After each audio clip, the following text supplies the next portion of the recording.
Thank you. We call our meeting to order. This is our regular meeting of council, and as we do in every at the beginning of every council meeting and committee meeting, we acknowledge that we're on the lands which that we're gathering now are the traditional territories of the Coast and the Strait Salish peoples. Specifically, we recognize the Lekwungen-speaking peoples, who today are known as the Songhees and the Esquimalt nations, and their historic connections continues to this day.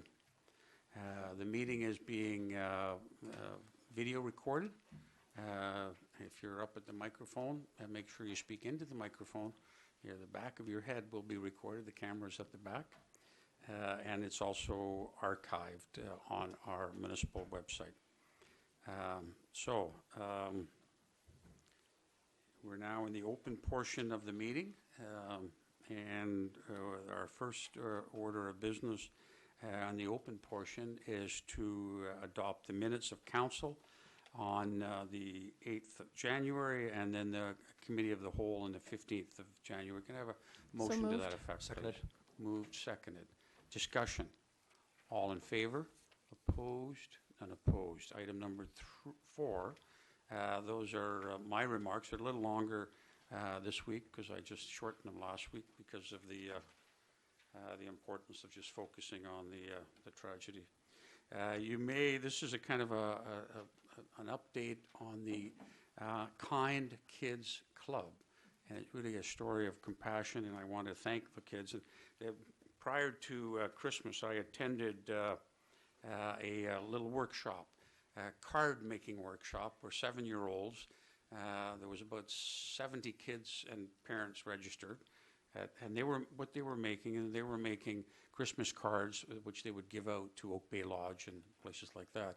They were making a whole bunch, and we agreed that the municipality would use those Christmas cards for this year's distribution, which was about 70 or so.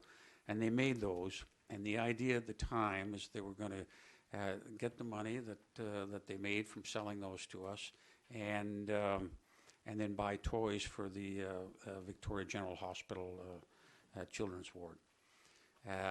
Then what happened was, as we all know, what happened on December 25th, the terrible tragedy. So they shifted, and they thought, well, let's use this money to buy toys for the cathedral school where little Chloe Berry had gone. And so they went to Timeless Toys, and they told them about what they wanted to do, and could they kind of support them and maybe double their money somehow. And Timeless Toys said, no, we're not going to sell them to you. We're going to give them to you. And they took those toys then and brought them to Cathedral School, where they were put in well, I think it's described to me here in the note as a safe room for kids where they can seek support. And they were there when the kids came back in December. Then with the money that they still had, they bought toys for the Victoria General Hospital. A real story of compassion, generosity, and kindness. All started by, well, she's been at it 2 years and she's 7. A little kid, a Kind Kids Club, and it's absolutely wonderful. And so our thanks go out to the club and all the kids who helped to do that, and to Timeless Toys for their wonderful generosity. So thank you to those. The next is an item where we've got a couple of letters, in fact probably more than that, but 2 that I had that send kudos and kudos, I guess not kudos, kudos and thanks to our staff at the rec center. And it's good that I see Mr. Herman here. And it all has to do with the lights that were put in and the tennis bubble.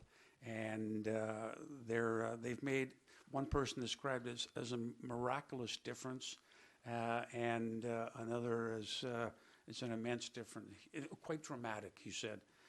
So they sent letters of thanks to staff, particularly Simon Vickers, who I understand was driving the project. And one of the writers said there was a downside, though. And the downside was by having these wonderful lights, you've now removed his excuse for missing the ball. The lights were pretty poor to begin with. There's news on the Beacon Community Services front. They have been managing the crossing guards at our schools and School District 61.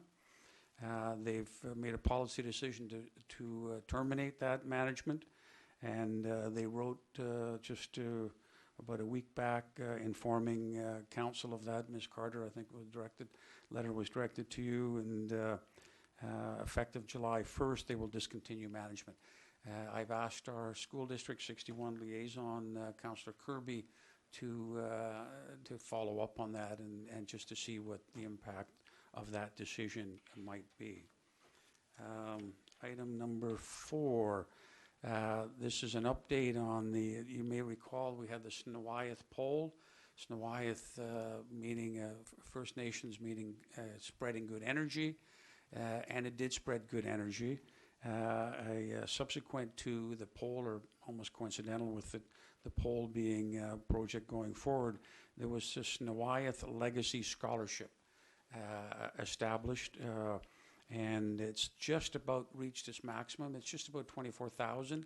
Their maximum they wanted was 25, which would allow then endowment to produce an annual income of $1,000, which could be used as an annual scholarship. So congratulations. This is part of the Rotary Foundation's work in our community, and the energy, good energy, keeps on spreading. So thank them. It's a bit dated, but we had a letter from the BIA and thanking our staff again for having the Main Street ready for the Halloween, and that was a huge success this year. So that took a while to reach us. Number 6, we had a letter from Wendy Booth, the president of Union British Columbia Municipalities, announcing that this was in November, and we would be receiving $411,508.96, which was part of the partial payment for the federal gas tax. So we're grateful for that, and we'll have that reserve funds issue later tonight. We received a letter from Mr. Farnsworth, who is the Minister of Public Safety and Solicitor General. I and other mayors had met with him at the Union British Columbia Municipalities. He wrote thanking us for that, and also too acknowledging and reaffirming that his ministry, which is the Public Safety and Solicitor General, which look after police services, is committed to working with local governments and stakeholders on furthering police service integration. So that's good news. And just recently, we heard from the Assistant Deputy Minister of Police Services that the ministry will be appointing and funding a consultant to move forward on the governance of integrated units. Integrated units already exist in policing in the Greater Victoria area. There is mobile youth. There used to be the regional crime. There are other services where the police throughout the region contribute and work together. And we're looking at how to govern that and how to regularize that. So that will be going ahead.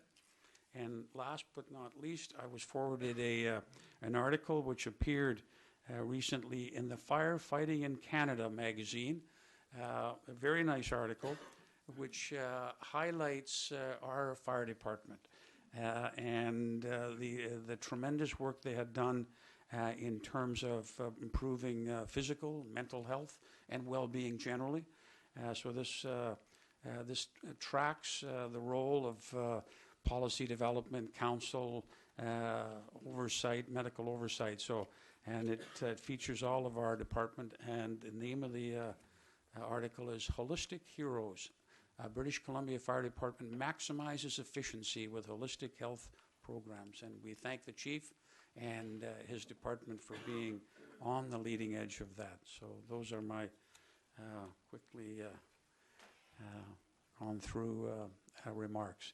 We next have public participation. Let me just see. Is there anyone who intends to come forward? That's fine. Good. Okay. Thank you very much. This is a note to you all. So when you do come forward, we'd ask you to state your name and your municipality of residence and the topic. I will say welcome, and that'll start a 3-minute clock. We have 20 minutes allotted for this at the beginning of every meeting of council. There's also a list on the podium.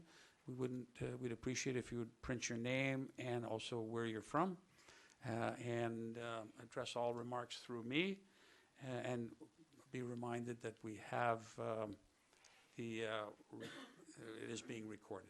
Okay, and that's really because you need to be close to the microphone, otherwise people watching it either now or on the recording will not hear you. So let me get out my, and there is a little beeping that happens at the end of 3 minutes, and when you hear that, I'm just going to ask each speaker to finish their sentence and wrap up. Thank you, sir. A neighbor on Sunny Lane, Dr. Bosenberg, was going to speak first, but I don't think I saw him. So perhaps he'll come along in time. Okay. Well, you're up right there. Here. You're up there now. All right. Okay. Name? Marion Cumming on Sunny Lane. Welcome, Ms. Cumming. Thank you. Go. I join with others concerned about recent developments in Oak Bay incompatible with the objectives of the official community plan, and would like to speak on behalf of other neighbors who are unable to attend tonight. A cause of ongoing concern is the development at 207 Sunny Lane. Removal of trees and vegetation and extremely deep excavation to the lot has been described by geologist Dr. Chris Yorath as destabilizing to the premises next door at 195 Sunny Lane. And Dr. Yorath is the author of this wonderful book, The Geology of Southern Vancouver Island. And I lent my first copy to Oak Bay, and I think it's on a shelf here somewhere. And I'd like to request that council ask 3 questions of staff, and I'm hoping that Deborah Jensen had an opportunity to preview the questions. What are the timelines for implementation of the urban forest strategy designed in part to preserve trees and vegetation? And secondly, what measures could be taken to prohibit lot line to lot line site clearance on residential lots? And third, what mitigation is being undertaken to ensure adequate shoring up of the steeply excavated land at the borderline with 195 Sunny Lane to avoid recurrence of another landslide similar to the rock slide that caused damage to that house a few years ago? I understand that there is to be a retaining wall and suitable drainage. 3 neighbors have commented on increased runoff from number 207 causing flooding of their premises. And Dr. Yorath is retired, and because of that, he hasn't made formal comments, but I think he could possibly be pressed into writing up his observations. His comments that the recently exposed cliffside with its newly revealed horizontal fault line, that the adjacent property has been destabilized, ought to be taken seriously. He pointed out that it's a horizontal fault line and that it's very soft rock underneath, and it is connected with the San Juan Mountain Survey fault, which underlies Victoria and runs offshore. So at times of earthquakes, that's Thank something you very much. serious. I'm going to just hold in a, how do we stop this? Pause, there we go. Okay, I think it's working now. Sorry, I apologize for that. Hadn't had that problem before. I just loaded a new operating system on. What I'm going to do is hold those questions in abeyance, because there may be others in that area who wish to speak, and then I'm going to see if Ms. Jensen's in a position to answer tonight, and I don't want to put you on the spot. You can always come back at another council meeting and deal with these. All right? So, next speaker, please.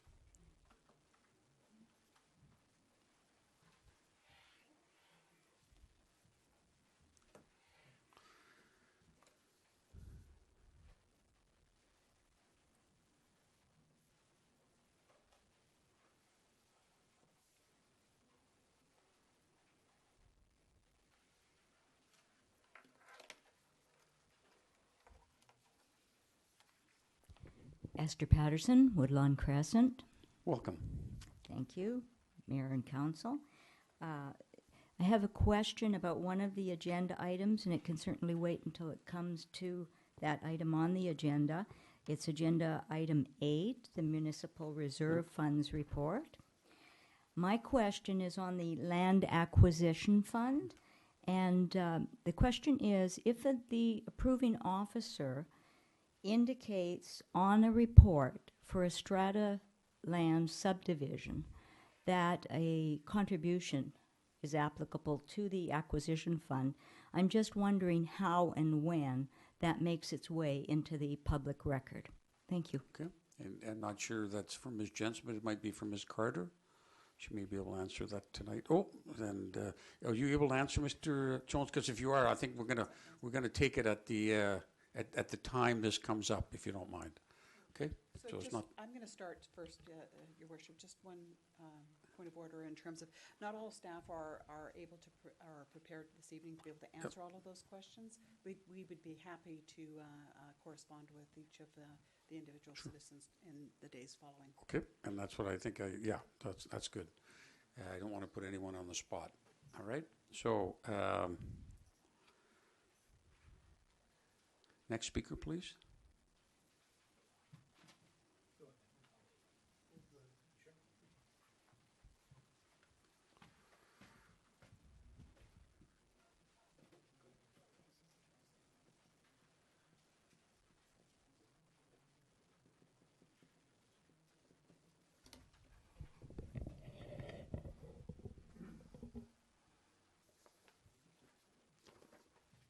Name, community, Oh, sorry. topic. Curtis Hobson. A couple of topics that will become clear once I start reading. Okay. Welcome. Thank you. First, I'd like to apologize to Councillor Kirby for raising my voice out of turn at the last Committee of the Whole meeting. I hope she'll understand that I did so out of frustration with Oak Bay United Church and their development team. Hopefully, you've had a chance to visit the Concerned Citizens Network webpage, read the correspondence related to this project, and can empathize with our neighborhood concerns. So once again, my apology. I know that my immediate neighbors are frustrated with the way development is being considered and proposed in our neighborhood. I know of other citizens that are frustrated and concerned by the way development is taking place in their immediate neighborhoods and throughout the municipality. Reflecting on the source of our frustrations, it has become clear that there are a number of reasons for our discontents, but most of them lead back to the same place: our municipality's lack of a comprehensive housing strategy and clarity around development. The mayor promised a housing strategy, and this should have included policy, zoning, and bylaws on affordable housing, seniors housing, housing for community members aging in place, what to do with institutional P2 zone land, what faith-based institutions can build on their land, consideration of zoning changes to support housing growth, in addition to duplex, infill, and secondary suites. We need a comprehensive strategy that provides some certainty to all community members, developers, and institutions.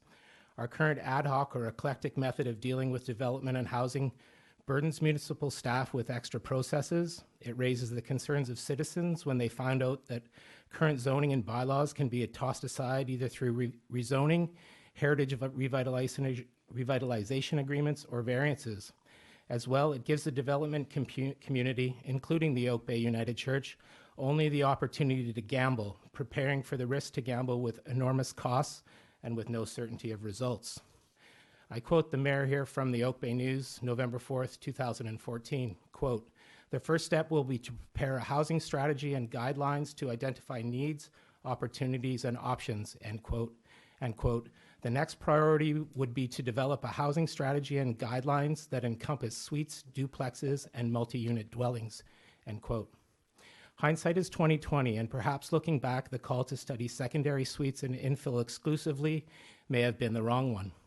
All aspects of housing that apply to both the demand and the supply side should have been considered in our housing policy, yet we don't have one, despite the mayor's election promise to develop one. Again, hindsight is perfect, but we elect mayor and council not based on their ability to recognize errors with hindsight, but based on their ability to use foresight and vision to plan for the future needs of our community.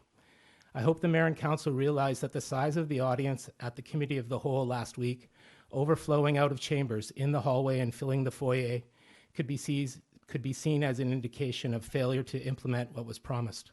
Thank you. Thank you.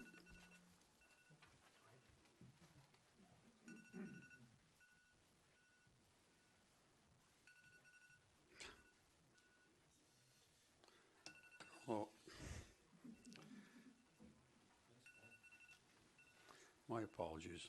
Someone else got one that works because I can't shut this off. Oh, it shuts off now. There you go. So I think I'm going to turn to my other device.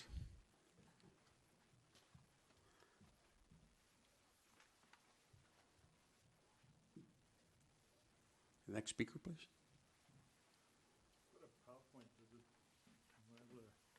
Put it on the USB stick? Sorry to interrupt, Your Worship. At this time, webcasting wouldn't allow members of the public to be able to view it. We can certainly circulate it afterwards if that would be assistance. Yeah, it's not serious. My name's Craig Bosenberg. I live in Oak Bay. Okay. Okay. I think you might need to pull that microphone up a little bit. Well, or hold it. All right. Try that. Okay, that's good. Hi, my name's Craig Bosenberg. I live at 363 Sunset Avenue, and I'm an immediate neighbor to 207 Sunny Lane. I'm having some trouble at the moment reconciling the difference between the rules applicable to renovations and development in Oak Bay. We recently undertook a modest renovation of our 1911 home, which included construction of a dormer. And in order to do so, we had to go through a very rigorous process to apply for a variance, which was essentially 6 inches on an internal floor and creation of a dormer within the footprint of an existing house. The process was rigorous, involved notice to our neighbors, consultation with our neighbors, inspections, new set of drawings, variance committee meeting attended by 8 people.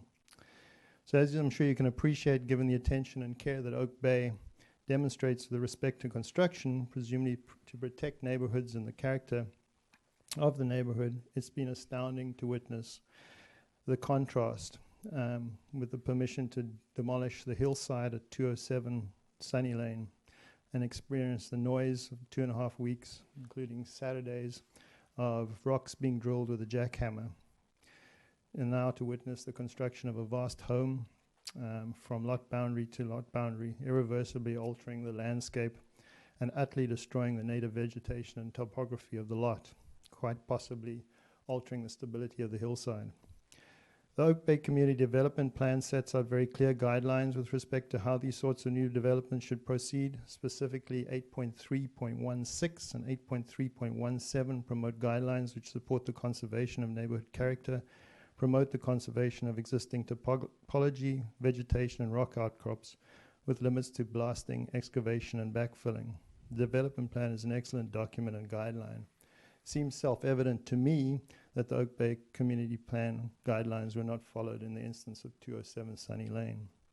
I would therefore ask Council to consider how it would ensure that the Oak Bay Community Plan guidelines are followed more closely when considering new developments in the future.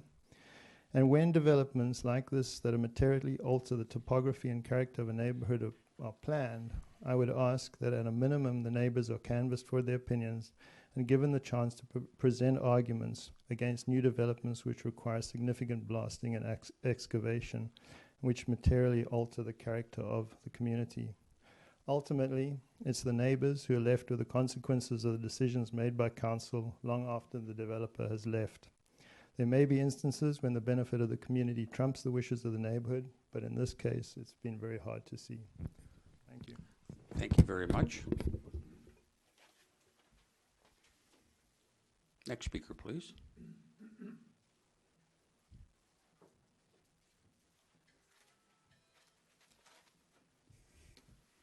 That'll be the new noise for 3 minutes. Thanks for assisting. The new noise is by the seaside, so that was appropriate. By the seaside, thank you. Mayor Jensen, ladies and gentlemen of council, thank you very much for the Name? opportunity to speak to you. I know your name, Brian, but others don't. The I record will. doesn't. Brian Rendell. I live in Oak Bay, 362 Sunset Okay. Avenue, just across the street from Dr. Bosenberg. Welcome. I'm also here to speak about the issue of 207 Sunny Lane. We've lived at 362 Sunset Avenue for almost 30 years. I'm here to share the concerns of my neighbors, particularly Dr. Bosenberg, particularly concerned with the apparent ineffectiveness of the bylaws and oversight, or the lack thereof, in the interests of existing residents in the face of development. I note that there is an election coming up, and I would be very interested to hear what steps, if any, members of council might consider to ensure that in future no Oak Bay resident has to suffer the noise, mess, disrespect, excuse me, and general disruption that has been visited on the Sunset Avenue neighborhood. And there's no water. I also join with Dr. Bosenberg in asking this council to consider how it could ensure that the Oak Bay Community Plan guidelines are followed more closely when considering new developments in the future. Thank you. Like Dr. Bosenberg, I am having some trouble with reconciling the difference between the rules applicable to renovation and the rules applicable to development in Oak Bay. Over the past several months, we also at 362 Sunset Avenue have been engaged in a renovation which is consistent with and respectful of the character of the house and the neighborhood. The renovation was limited to the original footprint of the house, did not impact on anyone's sight lines. Because the original footprint placed the new construction 12 inches too close to the lot line, we had to go through the time, notice, and cost of a variance process. Additionally, although the construction was entirely at the back of the house, we had to put tree protection around a tree in the front of the house.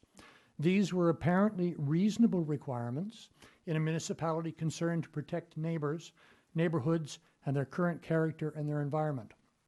However, this contrasts significantly to what's going on at 207 Sunny Lane, Kidder Corner to where we are.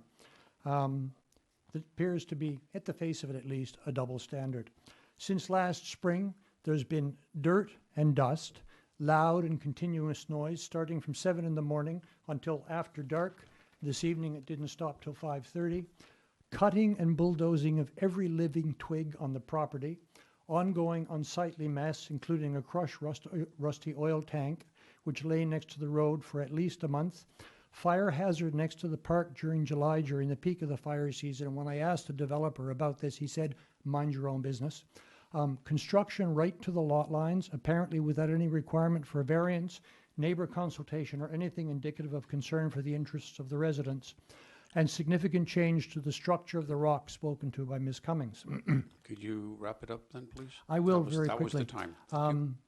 I won't repeat what was said about the Oak Bay Community Plan, but I will note that Oak Bay is defined in the community plan as an attractive residential neighborhood, strong sense of community, mature tree canopy, natural environment, and historical character. And interestingly, at page 3 of the plan, there's a picture of our little corner of Oak Bay, and some of the trees in that picture, I'm sure, are no longer there. There appears to be a double standard. Thank you. Thank you very much. Thank you. We have time for one more speaker. Okay, seeing no one else come forward, we'll move on to the next item on the agenda. Thank you very much to the speakers. Now, Ms. Jensen, would you, I know there was a number of questions there. Is this something you'd want to take away and then report back? Yeah, that would be preferable. Thank Okay, you. thank you very much. Okay. We can bring that back. Would the next council meeting be suitable? Okay, thank you. We move on to the next item is number 6, the Capital Regional District Transportation Service Establishment Bylaw. We're joined here by Ms. Sina Bay, who is Senior Manager for Regional and Strategic Planning at the Capital Regional District. We have a presentation. This was an issue that was before us some time ago when it came forward. I might just have a moment.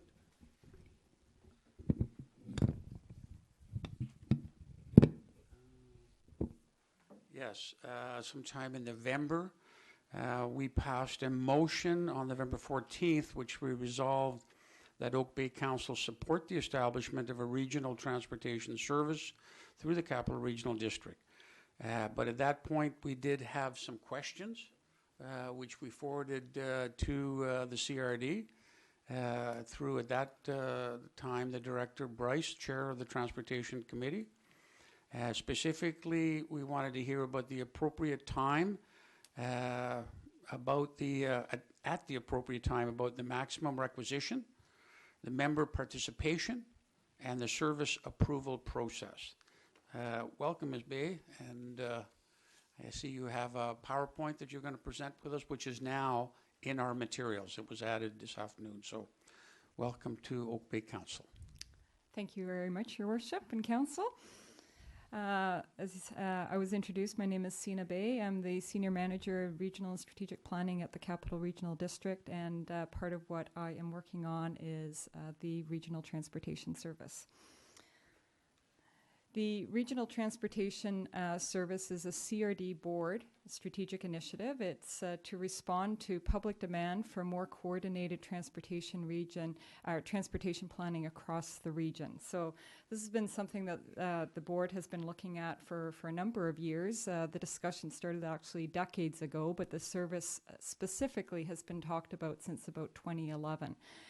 And over that period of time, there's been some changes to what's been discussed. Initially, the service was envisioned as being something significantly bigger in terms of also potentially involving a role in transit and looking at some greater, I think, financial leveraging, given that we had some grants in place at the time that the Capital Regional District was looked to allocate across the region. And since then, there's been some changes on both of those fronts that have resulted in changes to the approach that's being taken, and I'll talk a little bit about that tonight.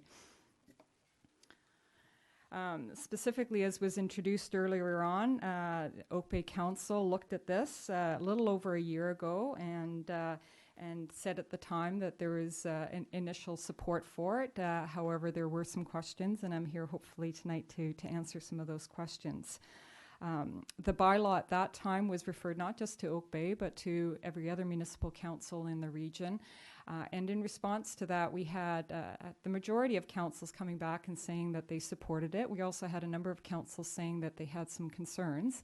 And in response to those concerns, the bylaw was changed, and the amended bylaw was brought before the board a few weeks ago. And this referral is a response to the board's consideration of that amended bylaw.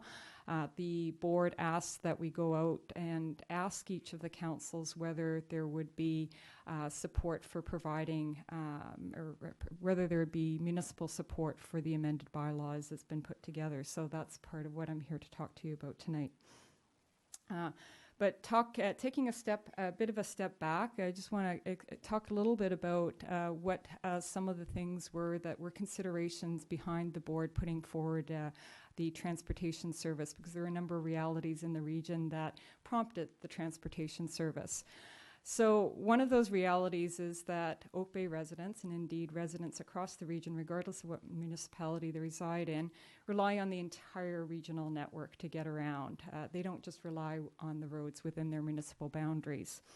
And the reality is that Those destinations aren't just within Oak Bay. Oak Bay residents travel up the highway to get to the airport and the ferry terminal. They travel west to get to the shopping in Langford. They travel downtown for jobs. That kind of mobility is quite common in the region. In fact, the majority of residents travel beyond their municipal boundaries each day.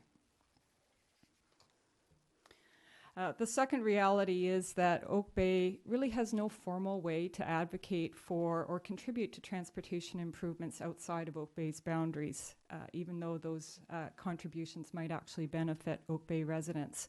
And so without a transportation service, there's really no say. And that's part of why the transportation service is being talked about, is in fact to address that and to give Oak Bay residents a say.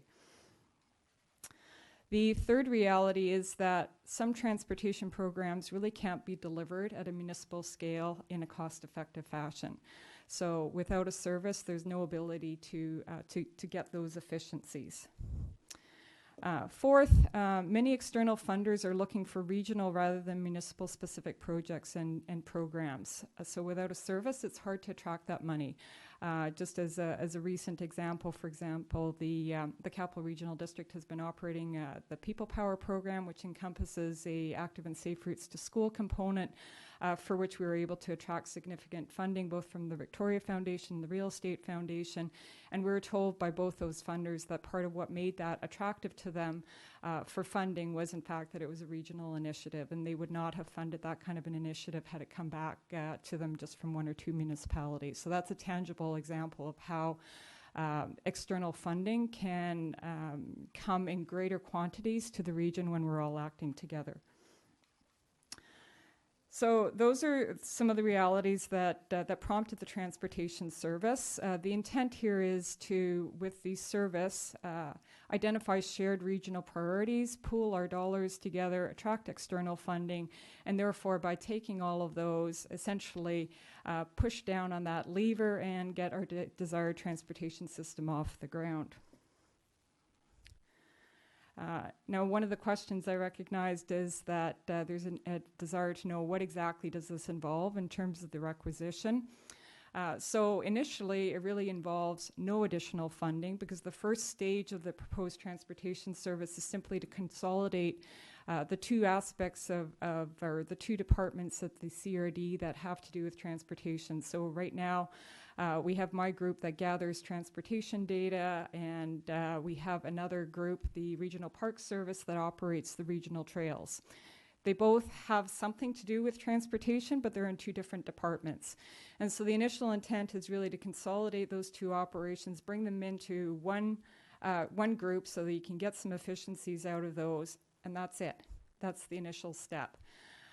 The Transportation Service Bylaw provides for additional funding requisition up to the tune of an additional $1 million to expand the service. And here I just want to take a giant step back in terms of how services work at the regional district, because we can only requisition funding as per whatever service bylaw applies to our particular service. So it's a little bit different than it is at a municipality. So we have to go through quite an onerous process to get a new service in place. And so when we're talking about $1 million, we're not talking about $1 million tomorrow. We're talking about $1 million likely being the next 20, 30, 40 years. We don't go out and change our service bylaw every year because it's quite an onerous process to go through that. So the stage 2 of the proposed service is really intended to provide the opportunity for the board, should they want, at some future time, to add new services. If they were to do that, it would require a majority of the board approval to, in fact, trigger that additional requisition.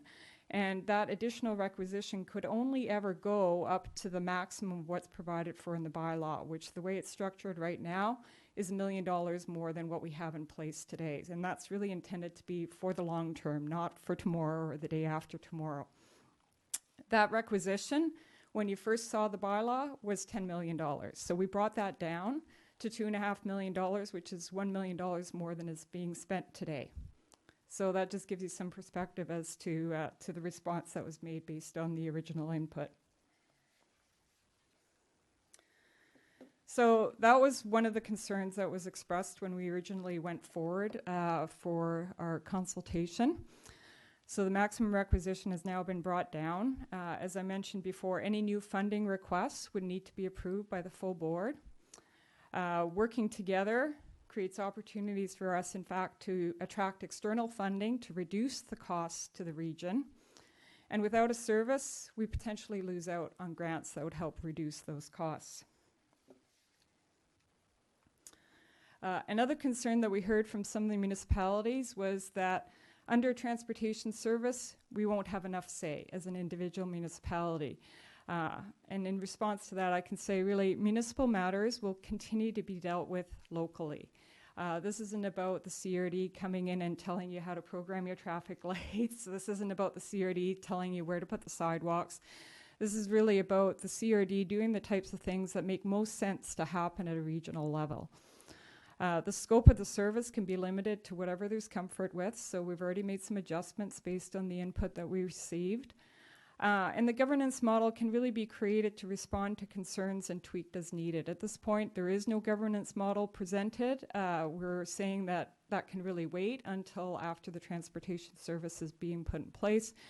There's a number of options for that, and really there's a fair amount of creativity that can be pursued in that regard. There's ongoing discussions about governance on transportation in the region right now. And really nothing that's in the transportation service needs to preclude some of those discussions or where those discussions might want to go. So moving forward, the bylaw has now received 3 readings by the CRD board. The focus is now on choosing the preferred option for approval of the electors as required under the Local Government Act. The provincial legislation stipulates that that approval must happen before the bylaw can be given final approval by the province. So there are 3 different options available. We can either go out for referendum, we can go through an alternate approval process, or the municipal councils can provide approval on behalf of their electors.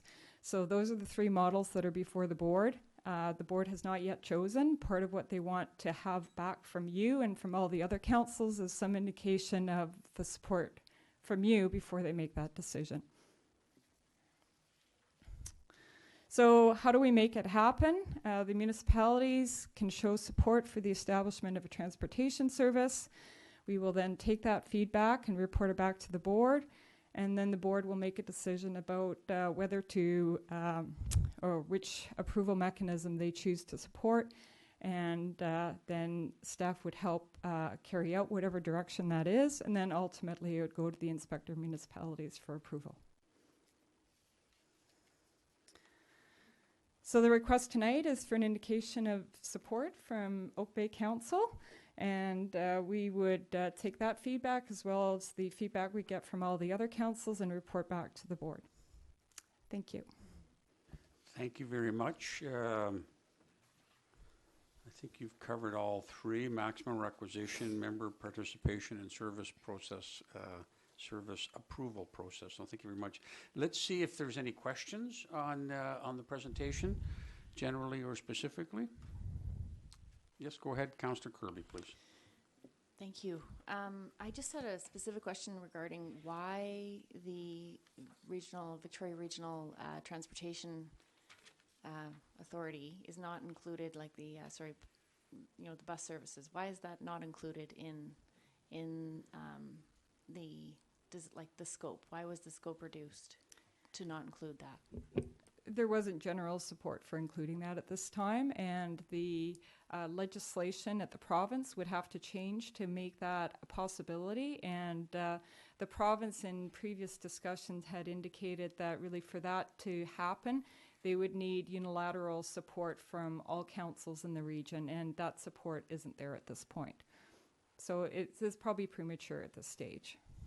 But it doesn't preclude it happening later. It doesn't, and so it's a possibility to be explored in the future should the appetite be there for it, but provincial legislation would need to change before that could happen. Okay, thank you. Do you mean unanimous support? Is that what you meant? We've pushed for an indication of what exactly that means, and we haven't Okay. received clarity, but we're Okay. reading between the lines, and the reading between the lines we're seeing right now is that it likely meant unanimous, but I Okay. can't say that with Okay. conviction because we haven't had that confirmed. Okay, thank you. Any other questions? Councillor Braithwaite, please. Sorry, just to confirm, so you're saying that if, for example, Oak Bay Council elected not to support this tonight, that would be, it would stop it in its tracks, or you're not sure about that? We will be reporting back on the position from each of the councils and advising the board of that, and then the board will be making the decision. The legislation doesn't require unanimous support for it to go ahead, but what the board has asked for is an indication from each of the municipal councils as to their positions so that they can make a decision as to which of the three mechanisms, if any. I mean, it's conceivable that the board may decide not to pursue it too, but if the board does wish to pursue it, then it requires one of those three mechanisms to be put in place. If it's going to be by municipal council approval, then it needs to be approved by all of them for all of them to participate. So that will likely factor into the board's consideration of which of the mechanisms to pursue. The reality is a regional transportation service is really most effective if the whole region is represented. And the challenge from an implementation standpoint is that if it goes out to the municipal council approval mechanism and we hear back from, let's say, hypothetically 2 or 3 that they don't want it, then we would have to go back and change the bylaw to take those councils out of it, and then that changes the funding mechanism for how everybody else participates, and it starts to get a little difficult to make it happen, because then you can see maybe that some of the ones that initially supported it thinking it was region-wide may no longer support it when it's not the whole region, and it gets much more challenging to implement. If I can just ask one more. So here's one of my concerns, and that is that originally you wanted to put $10 million into this regional transportation service, and now you've changed it to 1.5 with a possibility of increasing it by $1 million. So that's a big difference between the 10 million and the 1.5. So can you just kind of touch on that, like how that happened? Because that, if originally you were thinking of $10 million and now you're only looking at 1.5, my concern would be that going down the road, if you then go, oh, well, guess what, we did need 10 million, and you go and you have to have a 2/3 vote out of the 16 areas, well, that could make a huge difference to our small municipality based on the what is it, $25 per million dollar value of their house or something like that. So anyhow, if you can just touch on that, Yes, that would be great. Absolutely. So it was brought down from the 10 million to the 2.5 million because there's concern about the $10 million. So the piece that has come out of the bylaw following that reduction is the capital requisitioning, because initially the vision when we had been talking about the $10 million was to provide enough of a buffer room that the CRD could requisition money from the municipalities to come to the senior levels of government and say, hypothetically, we have $5 million for this important infrastructure project. Will you each also contribute $5 million? When we brought down that requisition to $2.5 million, it precluded the opportunity to go and raise money for capital. And so the approach now would be, if there was a desire to approach the senior levels of government for matching funding, we'd be coming to the subject municipalities and saying, does everybody want to throw in some of the money that they themselves are requisitioning from their municipal, from their constituents, and then say, we're bringing, say, $100,000 to this project. Someone else is bringing $300,000. Someone else is bringing $1 million, and saying, now we have collected through the region X amount of money, and go to the senior levels of government and ask for matching funding. It's a different kind of role for the CRD in terms of still trying to go to those other levels of government saying we have some money. We wouldn't be requisitioning it ourselves. So the only way we could at some future point amend the bylaw in order to change it from $2.5 million to $10 million, if that was a desire at the future, would be to go through the same mechanism that we're going through now. So either we have to go out to, if we use an AAP now, we'd go out to another AAP to ask if there is a willingness to go higher, or we'd have to go back and we'd have to get 2/3 of the council agreeing to that. So it is a fairly high bar. It's not just going back to the board and saying, now we want to change it from $2.5 million to $10 million. Okay, thank you. That's all Thank for you, now. Councillor. Thanks. Thank you. Councillor Zelka, please. Thank you very much, Chair. Sorry, just I must be a bit slow on this item. I read all the documentation, and I understand there's a lot of work being done on standing up the service and all the mechanisms and the financial stuff around that. But what I need to know is, can you explain in simple terms, what is it that you want to stand up? I mean, you don't want to do a transit service because BC Transit is doing it. And you don't want to do the existing stuff that's in the CRD, such as road counts and bike counts, because that's already being done. So what is it? Yeah, it's really to give and this wouldn't really cost any more. And that's why we're saying in the initial stages, it's really about being able to say to the senior levels of government that we are speaking as the CRD with a regional voice. And this is where we could achieve this now by consolidating the service and putting the service in place and have a voice for the region, because right now the CRD isn't authorized really to speak with one voice for the region on transportation services because we don't have a transportation service as such. Now the additional $1 million of requisition room, which I presume is part of what you're alluding to, that's not what you're alluding to? No, okay. So just to, again, first principles. So it's to stand up a service that will speak from a place of policy, not from a place of like running trains or running buses or running a subway someday, whatever. So it has to do with policy, being able to speak to a senior level of government from a policy perspective, from a regional perspective. That's largely it. Fundamentally. Yeah. Yeah, thank you. I'm just going to follow up on that question because it's tied to that. I think we're going to go to the next speaker, but because we're on this topic, I looked at your Reality 4 slide. Many external funders are looking for regional rather than municipally specific projects. Could you just drill down on that and how it affects senior government policy and how they look at us? Because I think there's a tie-in here with that and the ability to receive funding from senior levels. And what does it really mean in real terms?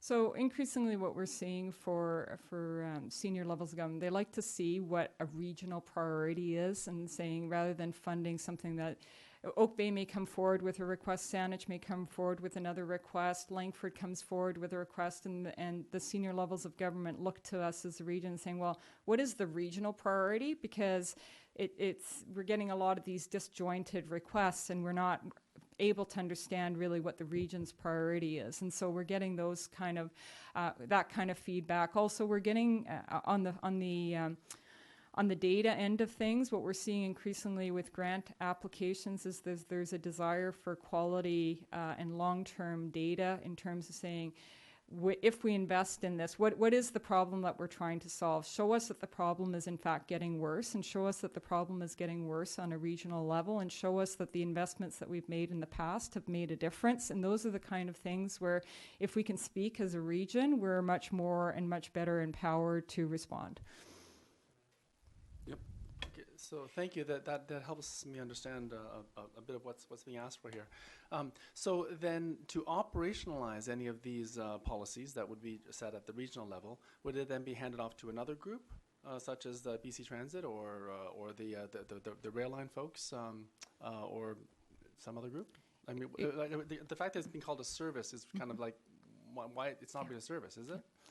I guess it depends on how you define a service. From the region's perspective, when we have a group of things that we undertake, it's labeled a service, and that's really where the terminology comes from. It's probably regional district lingo that isn't necessarily resonating at other levels. So I appreciate where you're coming from, but that's the language we deal with under the legislation. So I can appreciate that might be causing some confusion. From the perspective of is it different than where we're at now? Yes, and who the intended audience is for implementation will really depend on the issue. In some cases it might be the province if it's a provincial highway that we're talking about.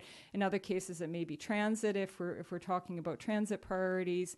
It will really depend on, and for funding it could include nonprofit agencies and that such as the Victoria Foundation that we dealt with when we were looking for programming. It could be a senior level of government if we're looking for infrastructure funding. It really depends on what kind of project that we're looking at. In terms of the types of initiatives that would be undertaken as part of the service, it'd really be the ones that we have identified in our regional transportation plan as needing implementation. And so that regional transportation plan that was put in place a number of years ago identified a whole lot of projects and undertakings and things that we needed to do differently as a region. And it also said that really to make those happen, we needed a regional transportation service. That was the implementation mechanism, and that's where this is coming from. It's coming from the perspective of we've had numerous studies and consultant have a look at the situation that we're in and saying you can't really do anything about the issues that you're facing as a region without a transportation service, and that's why we're talking about it. The last thing, if I may. Thank you, Chair. So I noticed in your presentation there was a reference to web-based transportation initiatives. I know the province at one point, at least the previous government, was looking at operationalizing something like Uber or Lyft. I imagine that might be part of the policy purview of this initiative. That's one part of the question. And the second part was I didn't hear you use the word rail anywhere in your presentation. Was that left out intentionally, or are we just waiting to see what the province is doing in that area? Well, I think really that would be outside the CRD's direct mandate to implement something like that. That would be presumably through transit, and what the region would be doing through a service would be identifying if there are priorities that we can all agree to as a region that we want to go to some of those implementing agencies with. Thank you. Thank you. Okay, Councillor Murdoch, please. Thank you, Mayor. Through you, just needs a bit of clarification on what part of this is moving over the regional trail system as well as the data collection. Is that correct? I don't see anything about regional trail sort of management in this list of services that this is delivering, though. Is that what exactly with regional trails is coming over, and what's going to be carried under this group? So the planning component would come over to the transportation service. The management of them would come over. Now, I think here it's really important to emphasize that the trails continue to be recreational trails. They don't become exclusively transportation trails through this process. They are recreational trails, but by coming into the transportation service, they are also explicitly now transportation trails. And the challenge we have right now is although they serve as transportation corridors, we can't actually go to senior levels of government and try and attract transportation-focused grants to help upgrade them or expand them or in any way enhance them because they are exclusively considered recreational trails. And that's a challenge for us, I think, as a region because we're missing out on funds to enhance those facilities. So the part that doesn't come over into the service is the ability to requisition for the capital purchase of trails. That stays with parks. But the other aspects of parks management of the trails specifically would come into the transportation service. Management being essentially Yes. planning Yes, aspects of the it. planning aspects, that's Okay. correct. And the staff makeup here, so is largely geographers and planners and so forth that are going to be sort of within this group? Is that sort of the idea? Data collection? Yeah, so we have a range of professionals right now that are involved in it. We have parks planners, we have transportation planners, we have data specialists. So the range. Right now, there's no plans in the initial phases to change the staffing components. The staffing would remain in the initial stages of what they are right now. It's just everything comes in under one service, really, so that we can leverage external funds for the transportation infrastructure.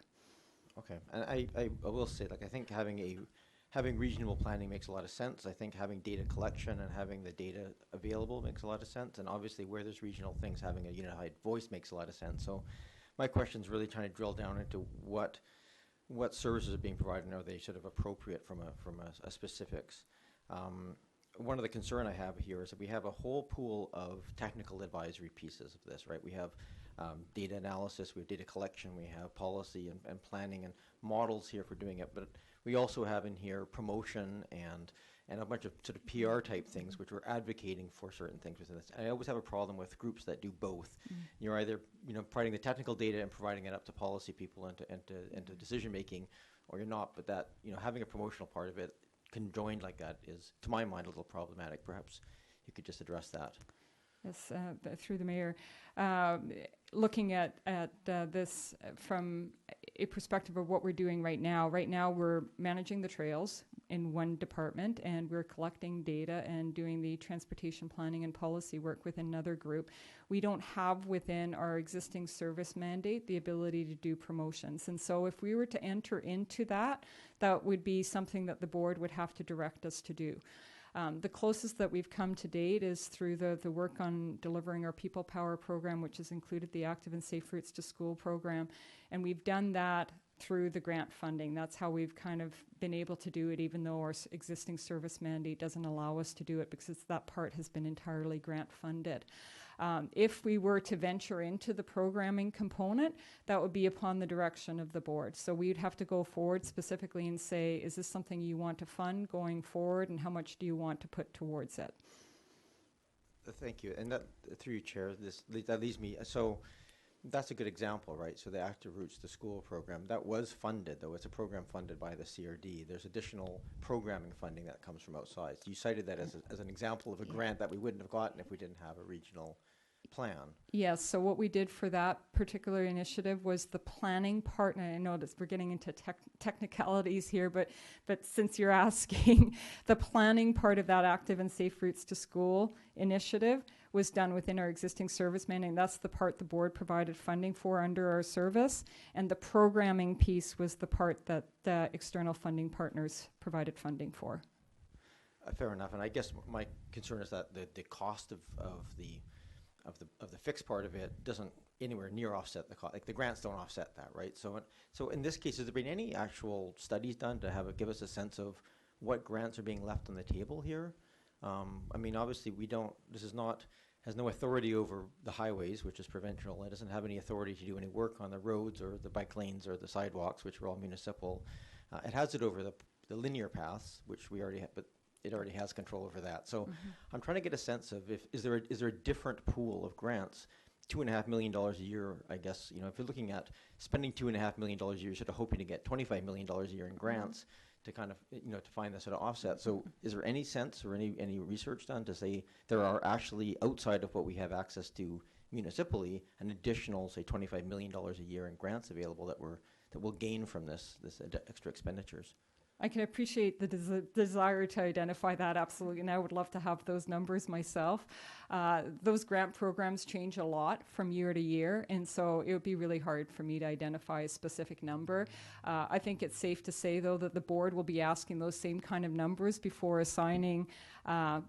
before attributing any more money to the program, and often what we do when we bring forward requests is say we're asking for this amount of money because we feel that there's X amount of grants out there that we can leverage by putting this amount of funding on. And I can think of an example where the board, through the last budget process, even said we're prepared to put this much money towards this initiative, but only on the condition that there be matching provincial funding towards it. So those are the kinds of approaches that could be taken going forward.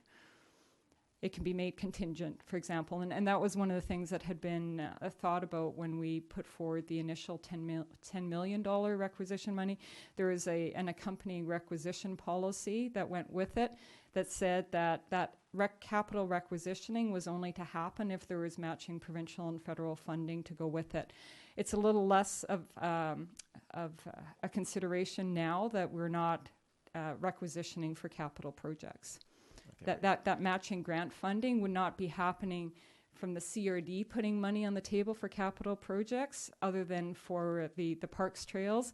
It would really be a matter of us canvassing the municipalities and saying what's their willingness to put forward for capital projects and seeing what we can leverage from the provincial government. So really, you as a municipality and the other municipalities that would be putting money towards the initiative would be in full control of whether in fact you're prepared to relinquish that contribution or not. So that in part also responded to the concerns that came from the first round of consultation, which was that a fear of losing municipal control. We're saying, well, really, the ultimate control is over the purse strings. and if none of that, if you are not satisfied with what you're hearing in terms of the matching contributions or what's out there, then you simply don't bring forward the money to match or to the table at the board. So by bringing down the requisition amount, it addressed both the concern about the dollars and the concern about the control. Okay, and almost the end of my questions. The CRD Parks has a funding model, as I understand it, that is essentially 50% based, it's a requisition based 50% on population, 50% on the assessed value of our land. That's how the CRD, so is the money coming out of the parks portion of this and being put into here?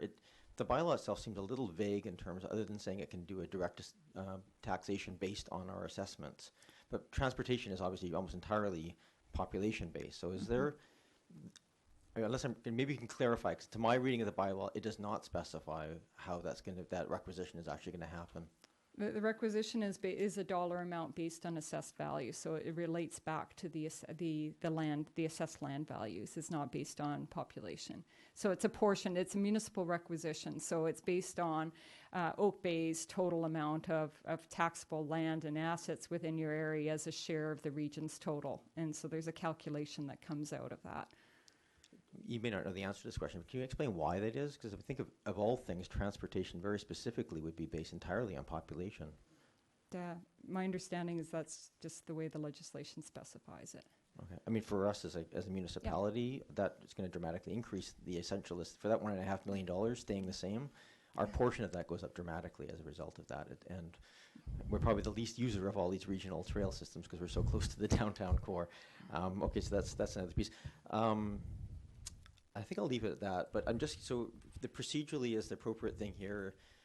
Obviously, we have a couple of options of approving or just receiving this information, but if we want to provide some feedback, we should do that as part of sort of a motion back to think, okay. Through the chair, I believe the request was for feedback from each of the councils by February 23rd, and then once hearing that, we will, as staff, report back to the board, and the board will make their decision from there. Okay, thank you very much. Okay, thank you. Now, have some of the councils dealt with this issue already? Because we got a letter from Mayor Helps of Victoria, and they had a motion that was passed in November, mid-November, but it seemed to be quite a bit wider than the one that we have an option of. There was a letter that was circulated to council dated the 16th of November where the Municipal Council of Victoria resolved that the Government of BC and BC Transit work with the CRD and local governments to introduce an effective transportation authority in the capital region. And they went much further than the one we're being suggested here, with responsibilities including governance and operations of public transit. So this is not what's being asked for at this point. The second part of that, authority over including governance and operations for public transit. Is that correct? That's right, Your Worship. I believe that motion that you're referencing was in response to another initiative through other mayors. The request that's come before you is the one from the board, which asks specifically for an indication of whether there is support from the municipality for this moving forward. So it's a separate initiative. I believe Oak Bay is actually the first to have this on your agenda. So you can take a leadership position. Okay. It's just that the first part of that seemed to suggest a regional transportation authority, but with much wider responsibilities. Okay. So we have had a motion on a prior occasion with a different bylaw, and that was the $10 million bylaw. And now it is being proposed here, and staff has put out either a motion that we support that, and the wording is in the report, or if we're not prepared to support, then there's another wording we can choose from there. So is anyone wishing to make a motion? I don't know who had their hand up first. I did. Okay. Councillor Kirby did? Okay. Go ahead. I'd like to make the motion that the support be given to the proposed Capital Regional District Transportation Service Establishment Bylaw 4093. And that staff provide correspondence to that effect to the CRD. Okay. Is there a seconder? Moved and seconded. Okay, it's on the floor for discussion now. Can I Yeah, you can motivate? yes, you can lead. Yep. So this is really, I'm really happy to see this happen, because when we initially started the Active and Safe Routes to School work, the first place we started was in this very room with about 45 participants from around the region who were keen to see something happen on that file. And that's because of the change to school planning, and that has impacted how kids get to school. Catchment changes, kids coming from a further distance, schools closed, all that. We've talked about that several times here. And so when all those issues came together, I realized that this was not the place to solve it. Like, Oak Bay staff wouldn't be able to address all those issues across the region. They wouldn't be able to implement the program that we brought the speaker from HASTE from Vancouver, the Hub for Active School Travel. We brought her here to present, and we workshopped for a few hours, and it was really exciting, but it wasn't the place of Oak Bay to do that work. So because kids cross boundaries all the time, just like their parents do. And so this is exactly the solution to our transportation issues. That issue, once we've got it at the CRD, once it was passed by the board and allowed to be budgeted for, that tiny planning piece that was allowed through the coordinator program, that opened the door for that program to have the success that it's had. I don't know the numbers and statistics yet. The data is still coming, but I know from personal experience at the schools where my kids attend that there has been an increase in active school travel and a reduction in the amount of traffic at those schools. And that's the goal. And it wouldn't have happened if we hadn't had a regional approach, and the application for funding wouldn't have happened, as was mentioned, that we just wouldn't have had the leverage to be able to get the funding to support the program and the promotion of the program, and have the coordinators come to the schools and do all that excellent work, which has evolved, as we know, with the Willow School, getting involved in planning and learning about transportation planning as a project.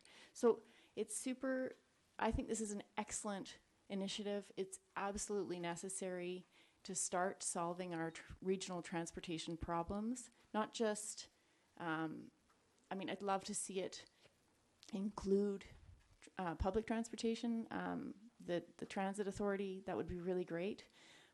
But, as a first step, active transportation planning needs to cross our boundaries, because people, that's the way we travel.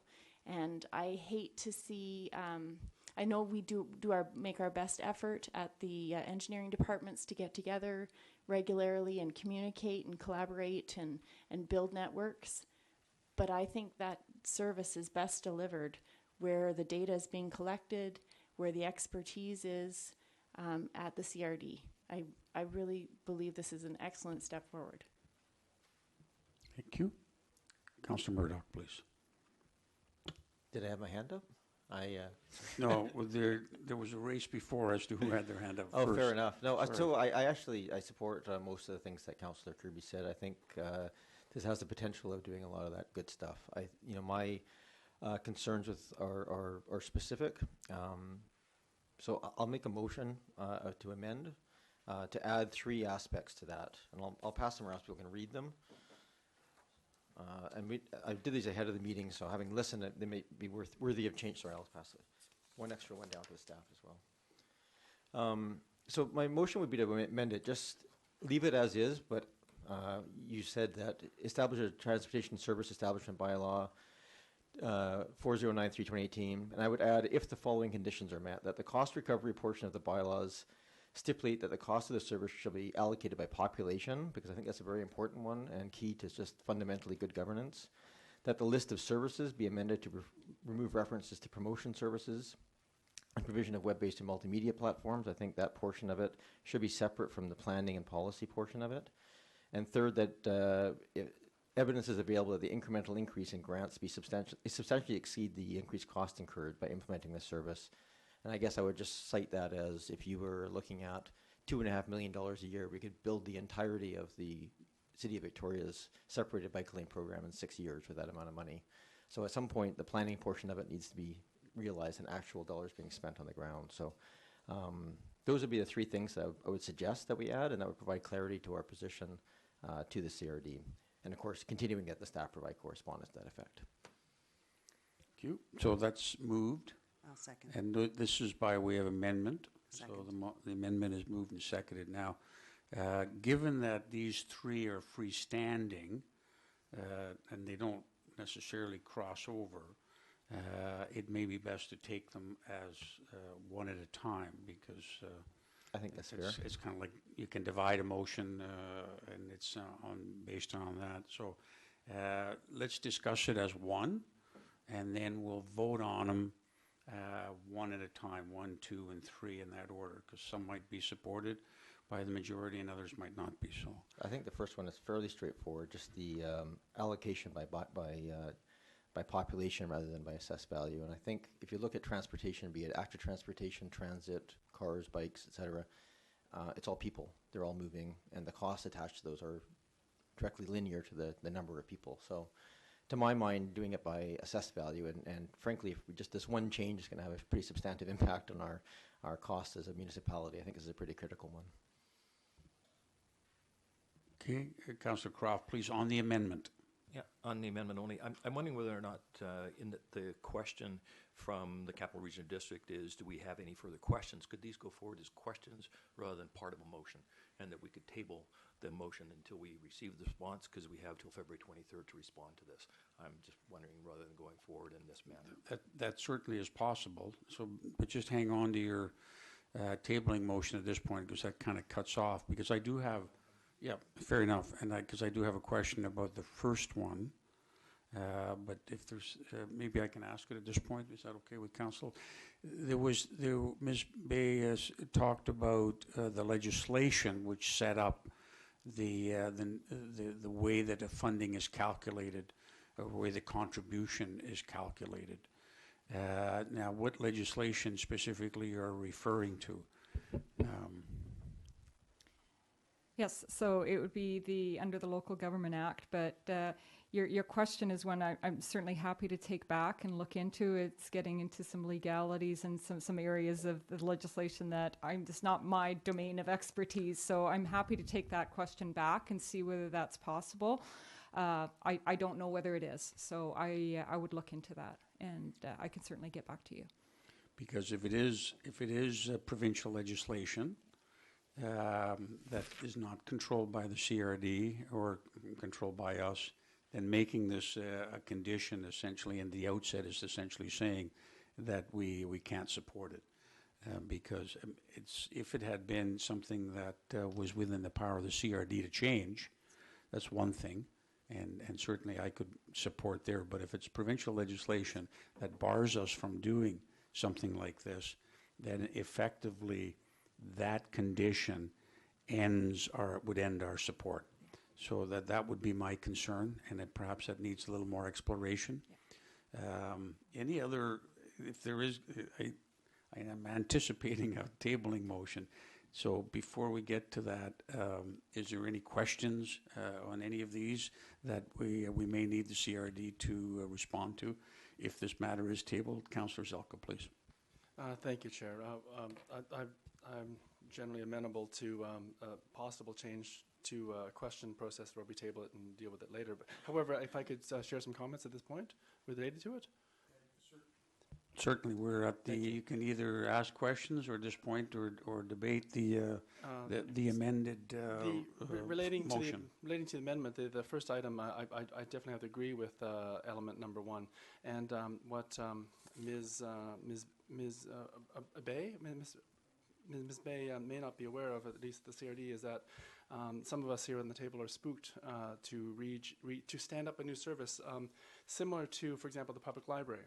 When the public library was first set up, and it was based on assessments, and everything was wonderful and was all fair. Unfortunately, with the change of assessed values, folks in View Royal and Langford now pay $48 per person, but people in Oak Bay pay $67 per person for the same service. as a result of the assessed values changing over time in non-linear or in a very dynamic way. So it'd be great to maintain a level of fairness, and possibly item 1, if it's legally available to us, to the CRD, through the various local government acts, etc. That would be, I think that might be an appropriate thing to consider. For element 2, I'm in general agreement with that as well. I was a bit worried and wondering about the promotion aspect, and especially about the web-based or multimedia platforms. Certainly wouldn't want this to become a website promotion with respect to certain things, and I'm not quite sure what it's intending to do as a policy perspective. I mean, the CRD already has a website, a very good website, and I'm sure they're willing to put up some interesting things, but I don't quite know what it was intended to do, other than maybe promote Uber and Lyft and those sorts of things, which I would worry about. And item 3 seems reasonable. Thank you very much.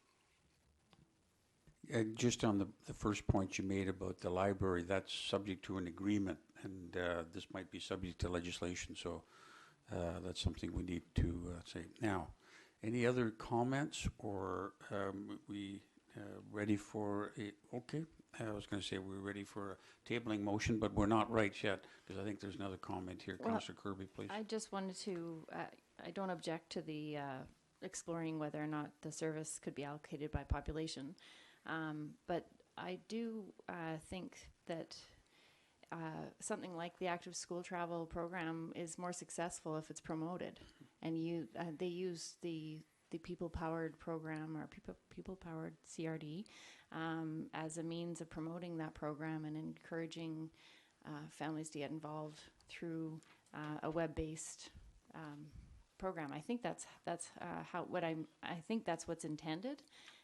Is just being able to use their website to promote programming that they have made available.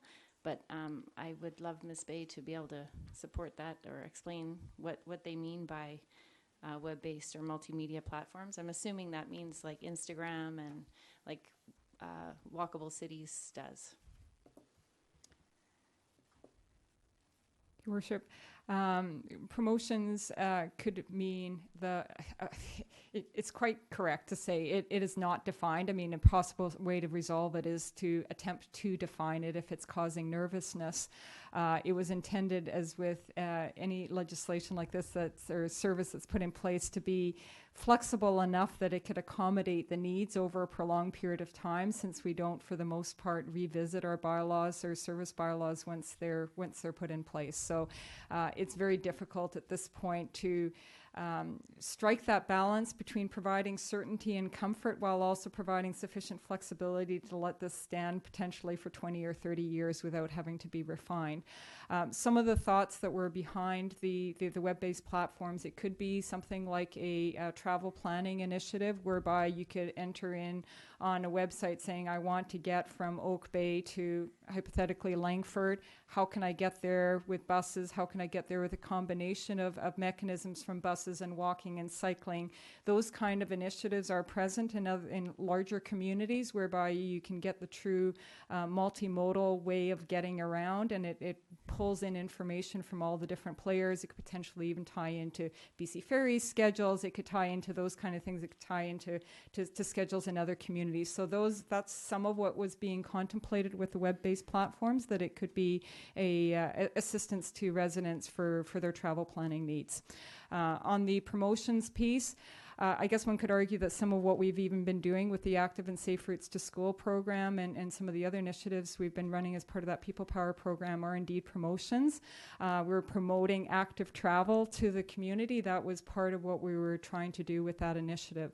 Whether you want to encompass that as part of the active transportation programming as opposed to calling out promotions specifically, I can assure you that the promotions piece, if we were to do something like that, it would be with the blessing of the board, saying that this is an initiative that we want you to undertake as part of a particular project that we were taking on. Every year we go through a service planning process whereby we take our initiatives, our proposed initiatives for the following year to our board, similar to what I'm sure your staff do with you at a council level, and whereby we lay out how we intend to spend the upcoming year's budget and what we intend to do with it. And that's where the board weighs in and says, you know what, really don't think that's a good use of the money. Please go back and rethink that, or yes, that looks bang on to what we're hearing from our constituents. So there is that control. Because it's in here, it's an enabling bylaw. It's not a prescriptive, because it's in here, you must do it. And I think that's a really important distinction. The board maintains full control over it, and it really, unless we want to revisit the bylaw on a regular basis, it should probably be as comfortable, as encompassing as you're comfortable with to provide for that future flexibility. All right. Thank you. Just before we do I see you're ready for the table motion. If this is going to be tabled, and I anticipate it will, I think we've dealt with one. You'll bring back some information about the legal feasibility of that. Two, it looks like that you'll provide some more definition of what promotion services and references are, what those are. But the third one we really haven't discussed, and it's something that I'd like when you do come back, Ms. Bay, or you're right back to us, you consider the feasibility of that as a condition. I'm not quite sure how it would play out, or what kind of proof would be required is that on an ongoing basis, or whether or not we support it at all. So in part, it's my question to Councillor Murdoch, who proposed it, but also to the CRD as to, is this feasible? Is this a condition that could be met under the circumstances? And I don't know enough about the balancing and the grants and the requirements for a service regionally before we qualify. But so, Councillor Murdoch. Well, I guess I would describe it as an enabling amendment, not a prescriptive amendment. It's a to use the same wording. It's really there just to me, to my mind. If hasn't been any thought put into this at all, it would be nice just to have some sense. It doesn't say, to provide specific amounts of proof. It would just nice to know that there's been some thought put into this, that there actually is, because most of the grants we get at this level come through UBCM and provincial things that are specific to municipalities, and it'd be just nice to know that there are in fact grant policies that are substantive in terms of capital projects that are actually available to us, that this would actually change. So I don't want it to be very specific. I think I appreciate that having it as a condition may be difficult, and that's why it's here to debate. But I think for now, just having the question, if that's possible to come back with some more information to give us some education, that would be good from my perspective. And so the feasibility of meeting number 3 or incorporating it somehow in the CRD board's considerations. Okay. It will likely, I guess I'm trying to parse in my mind two aspects. There's the capital piece is largely outside of the scope of this bylaw now because of the reduction in the requisition. So if we're talking about specifically funding, like through the gas tax fund and other things, those would typically be for the capital types of projects. The challenge I foresee with trying to identify exactly how much grant money would be coming from some of this is that sometimes it's rather indirect, like the data programs that we spend a lot of money collecting data that allows for grants to be applied for. Some of those grants are not even applied for directly by the CRD. It's data that we provide to you and your municipality so that you in turn can apply for grants. So do I include that as part of the grant total that we're in fact we're helping to support, because that in fact is already happening, right? With our existing amount of requisitioning, we provide all that data, and that's part of what allows you to get grants. And I won't necessarily even have the information because you're putting in the grant applications. I just get the calls, and my staff get the calls for the information. I have no idea what kind of grants you've asked for or what kind of grants you've been given. So I can foresee some challenges with the implementation of that kind of a proviso. Okay, thank you. I would just point out that kind of information itself, Ms. Bay, is helpful, just knowing how that gets used. And I think if there's a difference here between the $1.5 million that's already being used and say $2.5 million, is there actually additional data being collected for that extra money that would allow us to gain those grants, right? So right now we have that data coming. So is this system setting up giving us more data? And that would be a very legitimate answer to that question.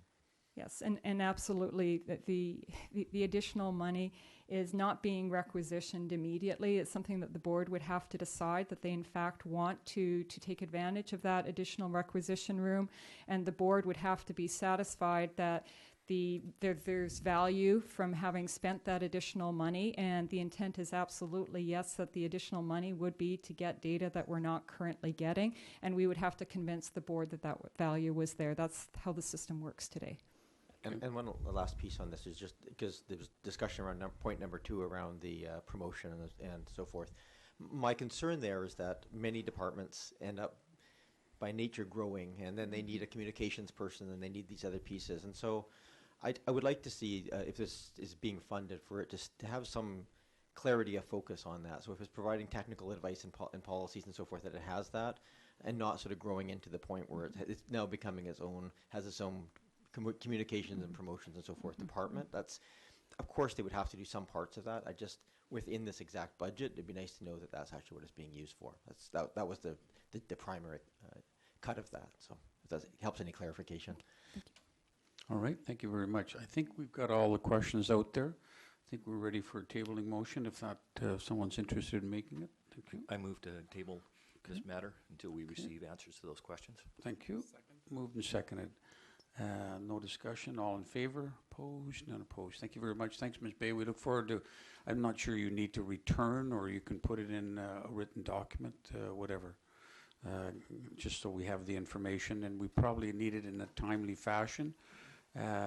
When is our February council meetings, please, Ms. Jones, so Ms. Bay knows? Your Worship, our next council meeting is February 13th, Tuesday, February 13th, and the last one is February 26th.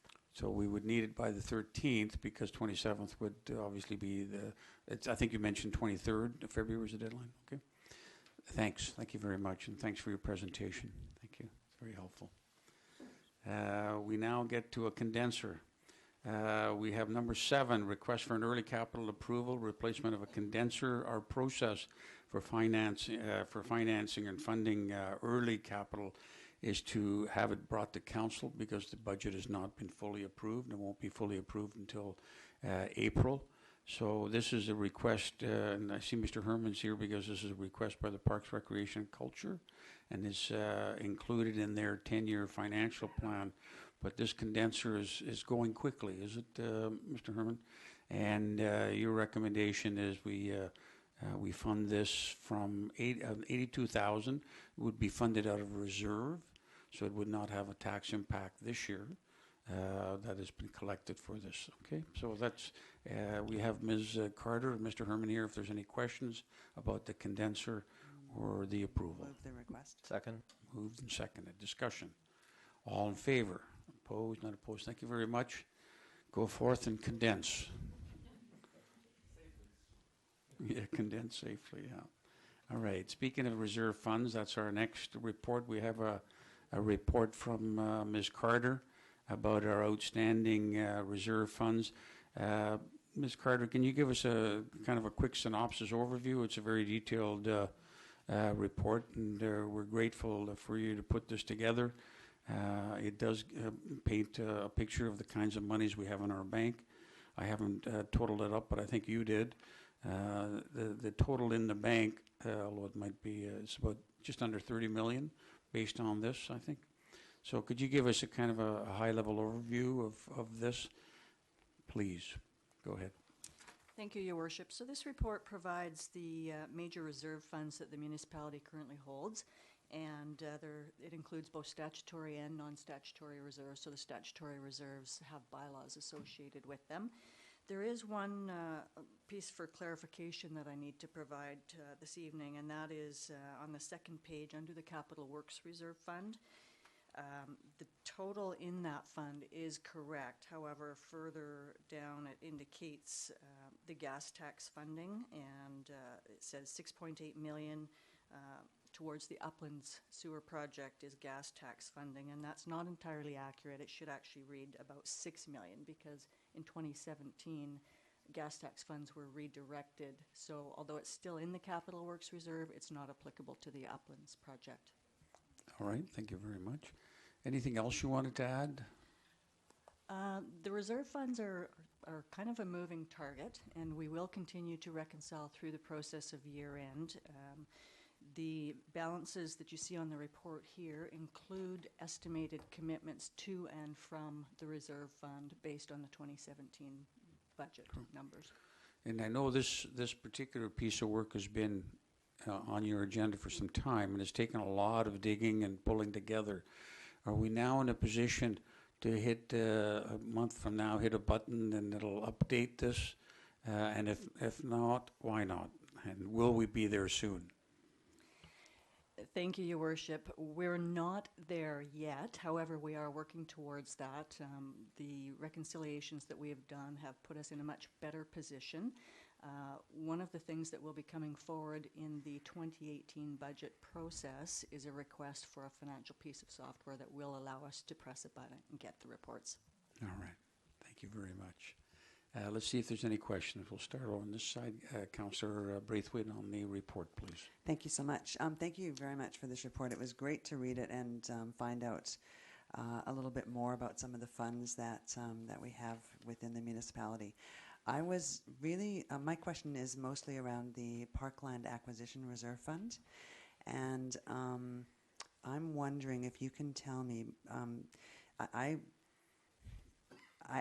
not aware of any money or when money goes into this fund. I know it's from a subdivision of 3 or more lots. So can you tell me how much, for example, if the subdivision at Brighton, for example, would that put money into this fund? And if so, how much? Is it based on the land value, or how exactly do we get the money? Through Your Worship, I'm not able to speak to specific developments, and I'm not sure if Ms. Jensen might be able to, but there is legislation around this, and in a nutshell, it is based on either contributions of parkland or funds that are set aside instead of receiving the parkland, and it's for subdivisions that are three or more.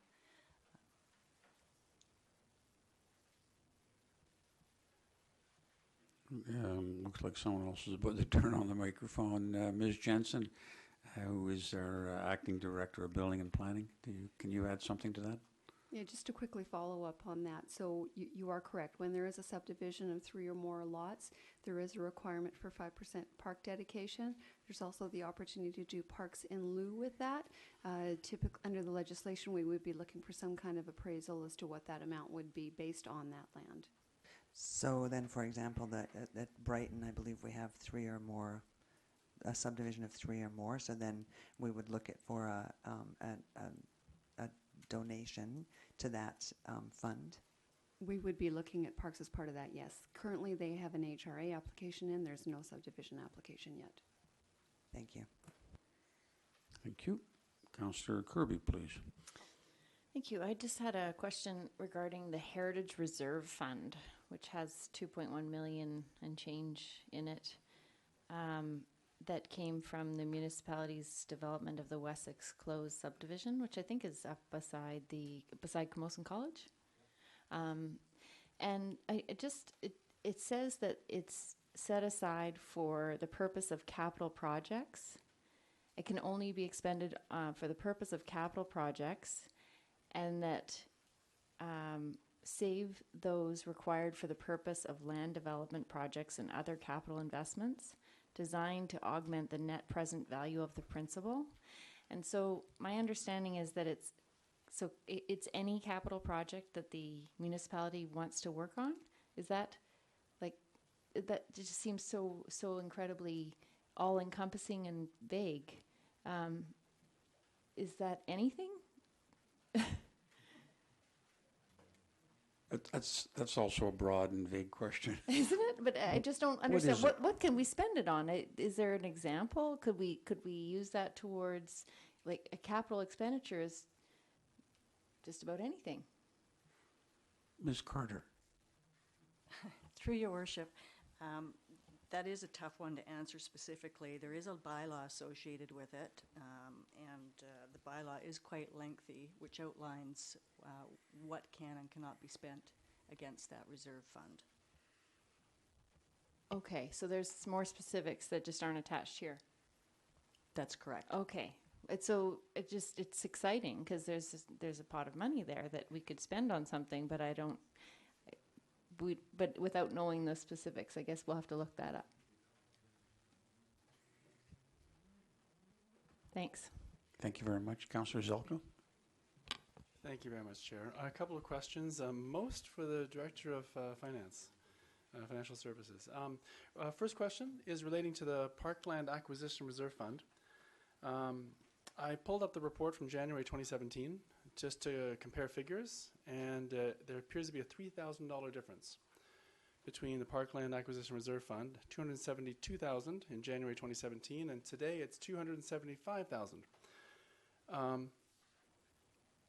Where's this money being kept, and why is it earning such small interest?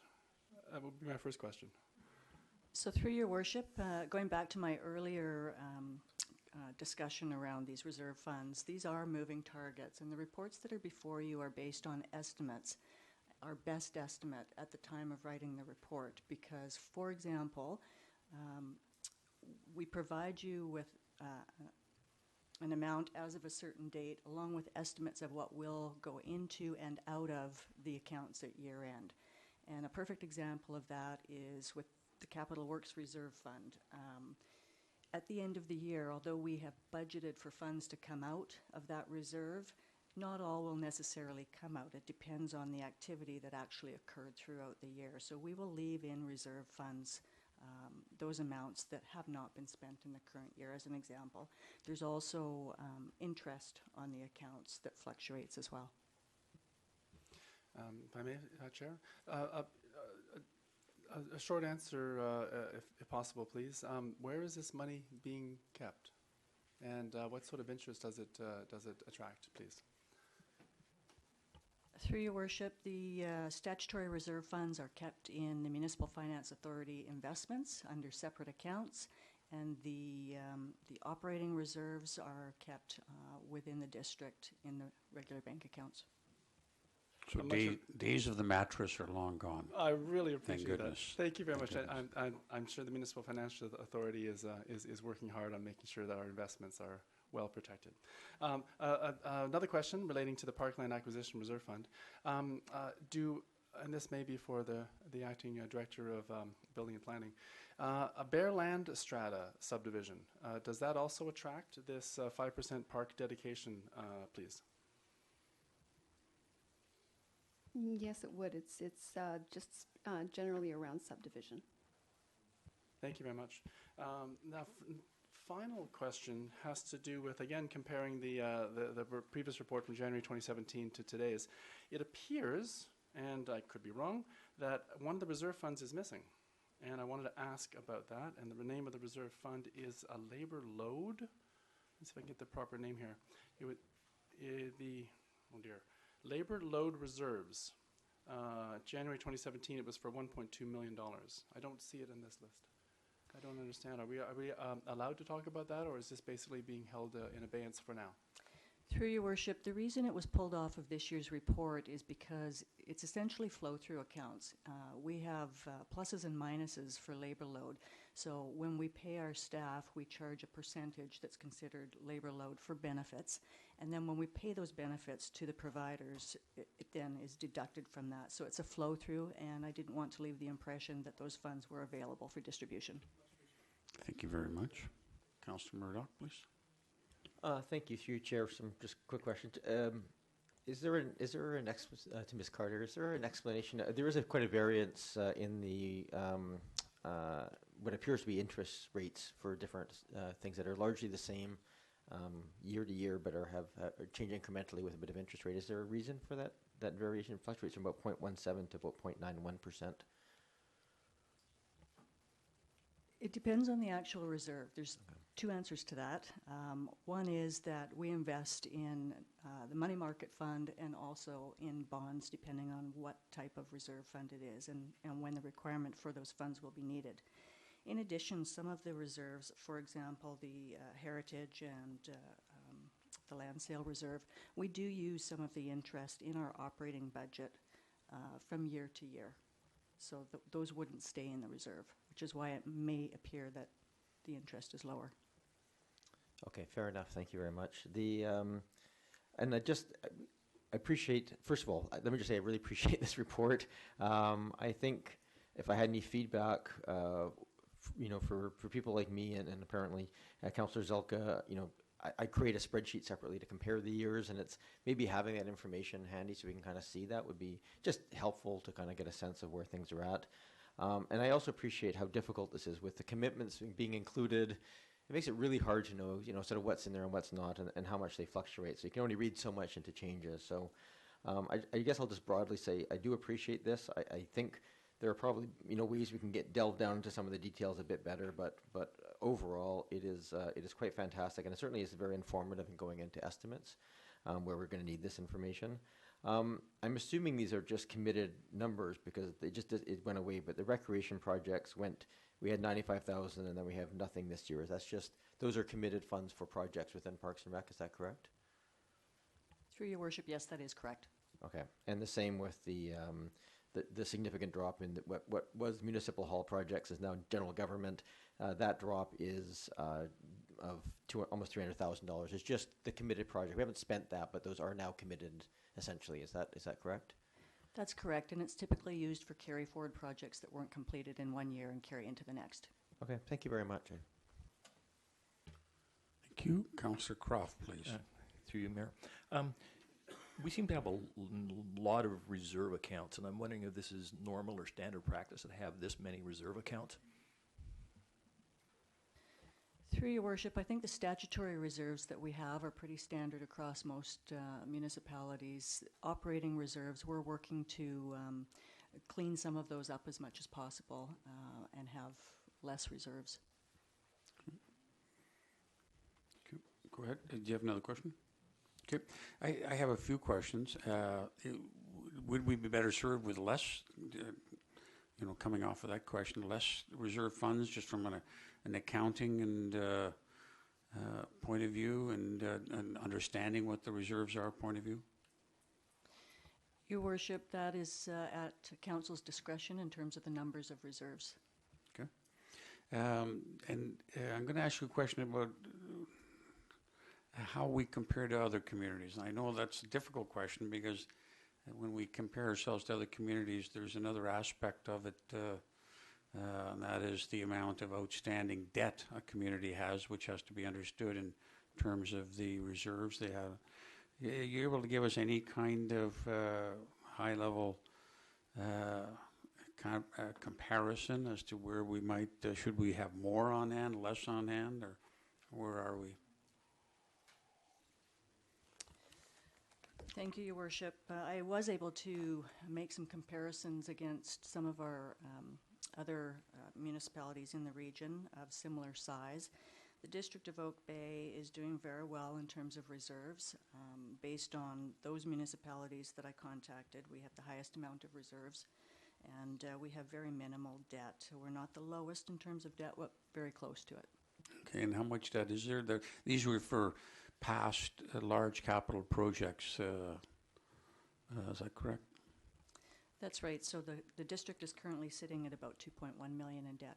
Okay, and that's for the rec center, the main rec center, from about 15 years ago? Okay. Yes.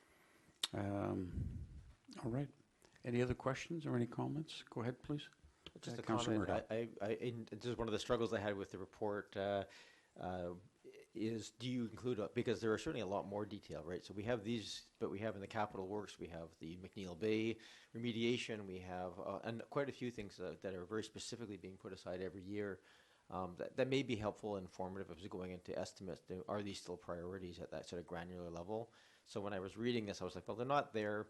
So it doesn't provide me that information, but it certainly provides the broader picture of where we're at. So I don't want to disparage this. I think it's appropriate.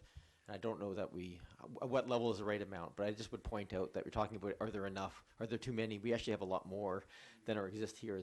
They're often broken down within these as subcategories. Thank you. There was one other one I wanted to ask you, and it was very specific to McNeil Bay. My recollection is for a number of years after we got the erosion report and realizing that erosion would continue slowly, we started putting some monies aside some years ago. Is that one of those a number of sub-accounts that's referred to under Capital Works Reserve Fund? And this third paragraph below there are segregated into a number of sub-accounts which are directed to specific purposes. Would that be the erosion of McNeil Baby one? Yes, Your Worship, that is included as a sub-account of the Capital Works Reserve. All right, and maybe that's something when we get to estimates that we can, have a greater details on, because again, do we continue putting money in that, or do we just put it in general reserve? Okay, thank you. I'd like to move receipt of the report. Move receipt of the report as recommended by staff. Thank you very much. Discussion. Yes, go ahead, please. Thank you very much, Chair. I wanted to... Councillor Zelka. Thank you, Chair. I wanted to extend my thanks for the item in the report that talks about the policy coming forward at a committee of the whole. Very much looking forward to seeing the policy. Thank you. Thank you. Further discussion. All in favor? Opposed? None opposed. We go on to number 9, which is the Revitalization Agreement. We have a report there from Acting Director of our Building and Planning, Ms. Jensen. Could you give us an overview of this particular item? Thank you. Certainly, Your Worship. So Council considered this application for a Heritage Revitalization Agreement at their Committee of the Whole meeting in September. The proposal presented was to facilitate a 4-lot subdivision and heritage designation of the existing Samuel McClure home, including designation of some of the interior features of the home. There are 2 bylaws now presented for Council consideration, one for heritage designation of the home and one for the Heritage Revitalization Agreement, which sets out the clauses for which the heritage restoration will take place. Since the September meeting, the applicant has requested some modifications, and specifically to provide for some outdoor space along the heritage home. There are 2 additional variances, which would be for the front entry stairs on the south side of the home and a patio area along the side of the home. Thank you very much. I do see the applicant here. Did see him. Okay. Yeah. Hi. So if there's going to be any questions for Ms. Jensen or the applicant, we can see if there's any. Yes. Councillor Braithwaite, I think, was first. Thank you. Thanks so much. Thanks very much for bringing this forward again.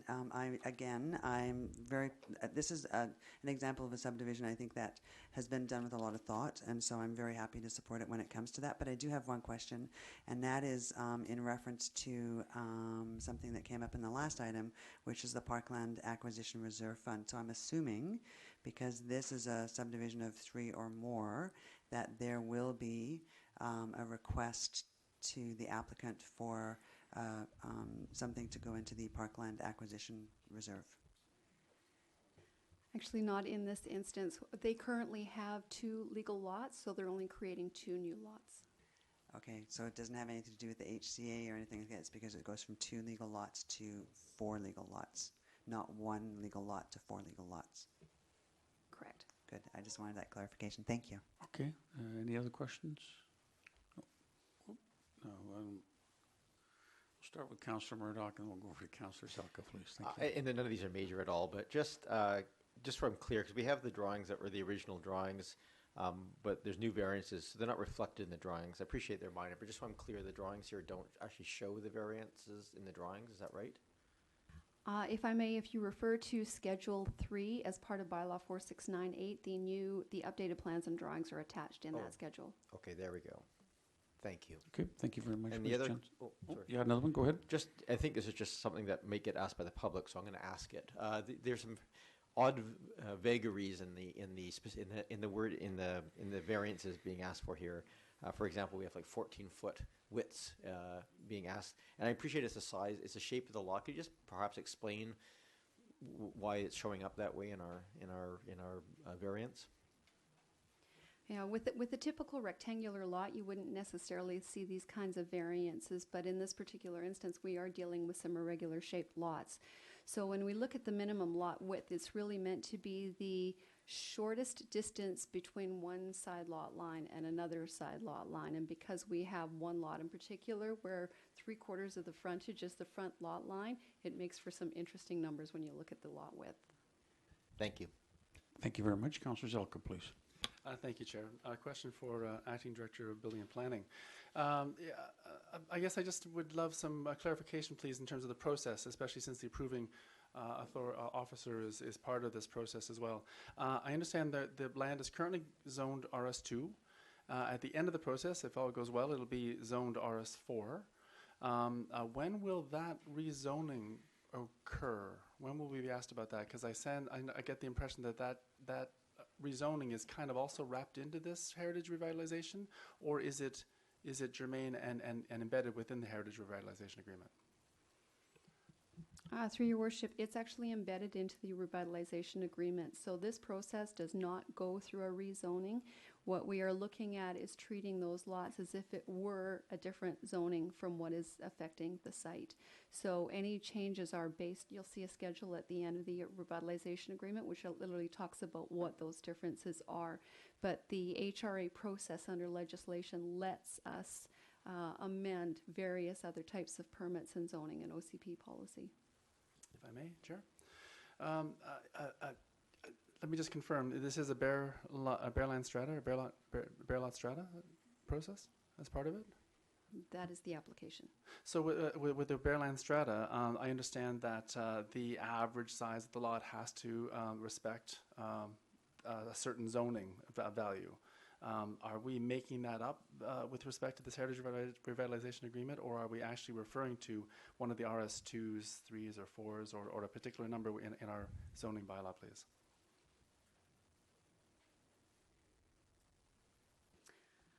Again, if I can refer you to Schedule 6 of the bylaw, you'll see that it sets out that it is the RS2 zone that applies to the property. For the purposes of the HRA agreement, we are looking at reflecting an RS4 zone. Final question. So then what's being set up for this particular total of 4 lots is unique to this and will not, it's completely independent of our zoning bylaw. It's completely taken out and unique to these lands. It would not be independent of the zoning bylaw. They're still required to meet the other regulations that are set out in the zone, except for the specifics that we've listed in Schedule 6. Final supplemental, if I may. So where I got confused then was this whole thing around the averaging for a bare land strata. How are you handling the averaging numbers when you're talking about RS2s and RS4s? I can't get it. I don't get something here. If I may, the easiest way to think about it is not the averaging. Rather, through the revitalization agreement, we can amend those other sections of the zoning bylaw of OCP policy. So you are correct. In some way, we are creating something very unique to this site. And what we're doing is reflecting what those pieces would be in this revitalization agreement. It's still subject to zoning for any other activity that takes place on the site. Thank you very much. So this is going to be a 3-step process, if everyone's... In the first step, and they both deal with 638 and 644. The first is a revitalization agreement bylaw, which we would require first and second reading. So that's revitalization. Move first reading, bylaw 4698. Second. And do you want me to read the whole thing? I think we can do first and second together. Can we do, okay, move first and second reading. I'll do the 4698 to enter into heritage revitalization agreement as part of the proposal to develop 4 single-family residential lots. Okay, moved and seconded. Discussion. All in favor? Opposed? Not opposed. Now the second step is heritage designation bylaw. Give So first and second reading to bylaw 4697 to designate the existing home at 638 and 644 Beach Drive. Second. Okay, moved first and second reading. Discussion. All in favor? Opposed? None opposed. And the third step is to set a public hearing as is required by the legislation. Move to set a public hearing on bylaw 4698 and bylaw 4697 to be held at the Oak Bay Municipal Hall on February 13th, 2018 at 6 p.m. in council chambers, and that notice be given in accordance with the Local Government Act. Second. Moved and seconded. Discussion. All in favor? Opposed? None opposed. Thank you very much, and thanks, and we'll see some of you back here on the 13th, no doubt. Thank you. We go on to number 10, Building and Planning Department Monthly Report of Active Land Use Applications. We have a report again from Ms. Jensen. Kind of a standard report that we're getting monthly now. Receipt. Any Second. questions? No questions? Moved and seconded and receipt. We still have a question. Go ahead, Councillor Selko. Thank you, Chair. I have to ask this question of our acting Director of Building and Planning or the appropriate staff member. I understand this report is probably derived from our system referred to as Tempest, and I know other local governments who use the same tool provide a web interface to that tool to the public so that they can actually pull this data directly from our systems or from their systems, Victoria being one of them, for example. There was some talk at one point about maybe some web interfacing being added to this. It was just in general terms. I wanted to ask whether something like that might be possible, please. Through your worship, the Tempest program has many capabilities, and that being one of them. So the possibilities are endless. They all come at a cost, however, so council would need to consider that. Thank you very much. It's been moved and seconded. Any further discussion? All in favor? Opposed? None opposed. The next is item 11, and those are the meeting minutes from our APC Advisory Planning Commission of the 3rd of October. Move receipt. Moved, seconded, discussion or questions? All in favor? Opposed? None opposed. Next one is the Oak Bay Heritage Commission. Oh, I'm sorry, I didn't see your... You had a question on the APC? Yes, please, if I may. Okay, go ahead. In the minutes, I'm just trying to pull up where it exactly was. Just a moment, please. Yes, a question relating to item 5, sub-element B. It's an information item in the minutes. It makes reference to the procedures manual of the Advisory Planning Commission. And the wording implies that the procedures manual is complete. It doesn't talk about a draft manual. It suggests that this procedures manual should contain a checklist. I would like to ask a question. Is it possible for that procedures manual, a copy of it, to be presented to council or made available to us somehow, please? Go ahead, Mr. Jones. Your Worship, one of the things that we've recently been talking to, and I'm sorry to kind of just bring this out today, but talking to the chair of the Advisory Planning Commission is an opportunity to actually have a bit of a joint meeting with the Commission and Council. It's now been a year and a half or closer to 2 years since the APC has developed, and I know there's a desire on the part of the Commission and the Commission Chair to talk about how things are working, what things are working well, where improvements could be made, and talking about this policy and procedure manual would be one of them. The other thing that we had spoken about was talking about all the items that actually come forward to the APC, and is it necessary that they all come forward? We have a number of routine things that come forward, and maybe we could talk about that. The other thing we talked about, and this recently came up for, in my opinion anyway, for council, was the fact that sometimes the APC actually sees fairly detailed applications before council itself is aware of those. And so we talked about, is there a way to change that process a little bit to ensure that council is aware of applications that are coming forward as well in advance of the APC itself. And that may be that those are rezoning and OCP amendments only, but we thought it would be worth a discussion with the APC about those types of things. So the plan is to hopefully have that, or to set that meeting sometime, or hopefully set the date in February for a March date. So you'll be hearing more about that. Okay, another question or comment? Thank you, Chair. I'm very pleased to hear the comments from the Director of Corporate Services and certainly support the comments made. Thank you. Okay. Given that you asked those questions after I took the vote, would you like me to recall the vote? No? Okay, so the vote stands as unanimous. Thank you very much. The next is item 12, which is the annual report from the Oak Bay Heritage Commission, prepared by the chair, Corinne Green, and we thank her and her committee for that and the work of our liaison, Councillor Murdoch. In the intro, she also thanks Councillor Murdoch and highlights one of our admin assistants for the excellent administrative support that she's provided. And we hopefully our senior staff will pass our thanks back also to Krista for the work that she's done. There is also, as part of the report, reports from these subcommittees and details some of the referrals and some of the issues, looks ahead, and then eventually there's at the end an acknowledgement and appreciation for people who've been involved, including Mark Palmer, Pat Wilson, and Heather Cochran. So you are a liaison, Councillor Murdoch. Did you wish to add anything to this report or highlight anything specific in there that might assist us? No, I think you did a pretty good summary of it. I would certainly say that I witness that group working very hard on a monthly basis, and everything from education through to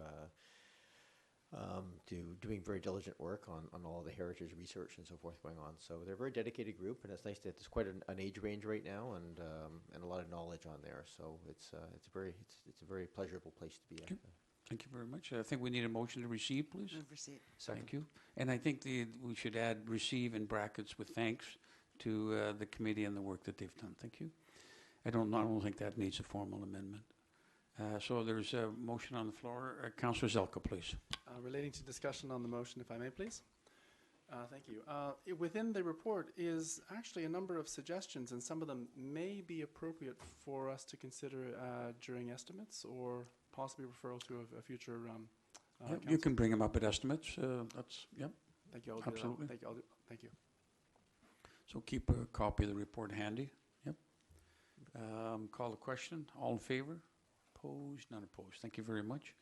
The next is item 13, which are Heritage Commission's minutes, 2 sets, November 14th and December 12th for receipt, please.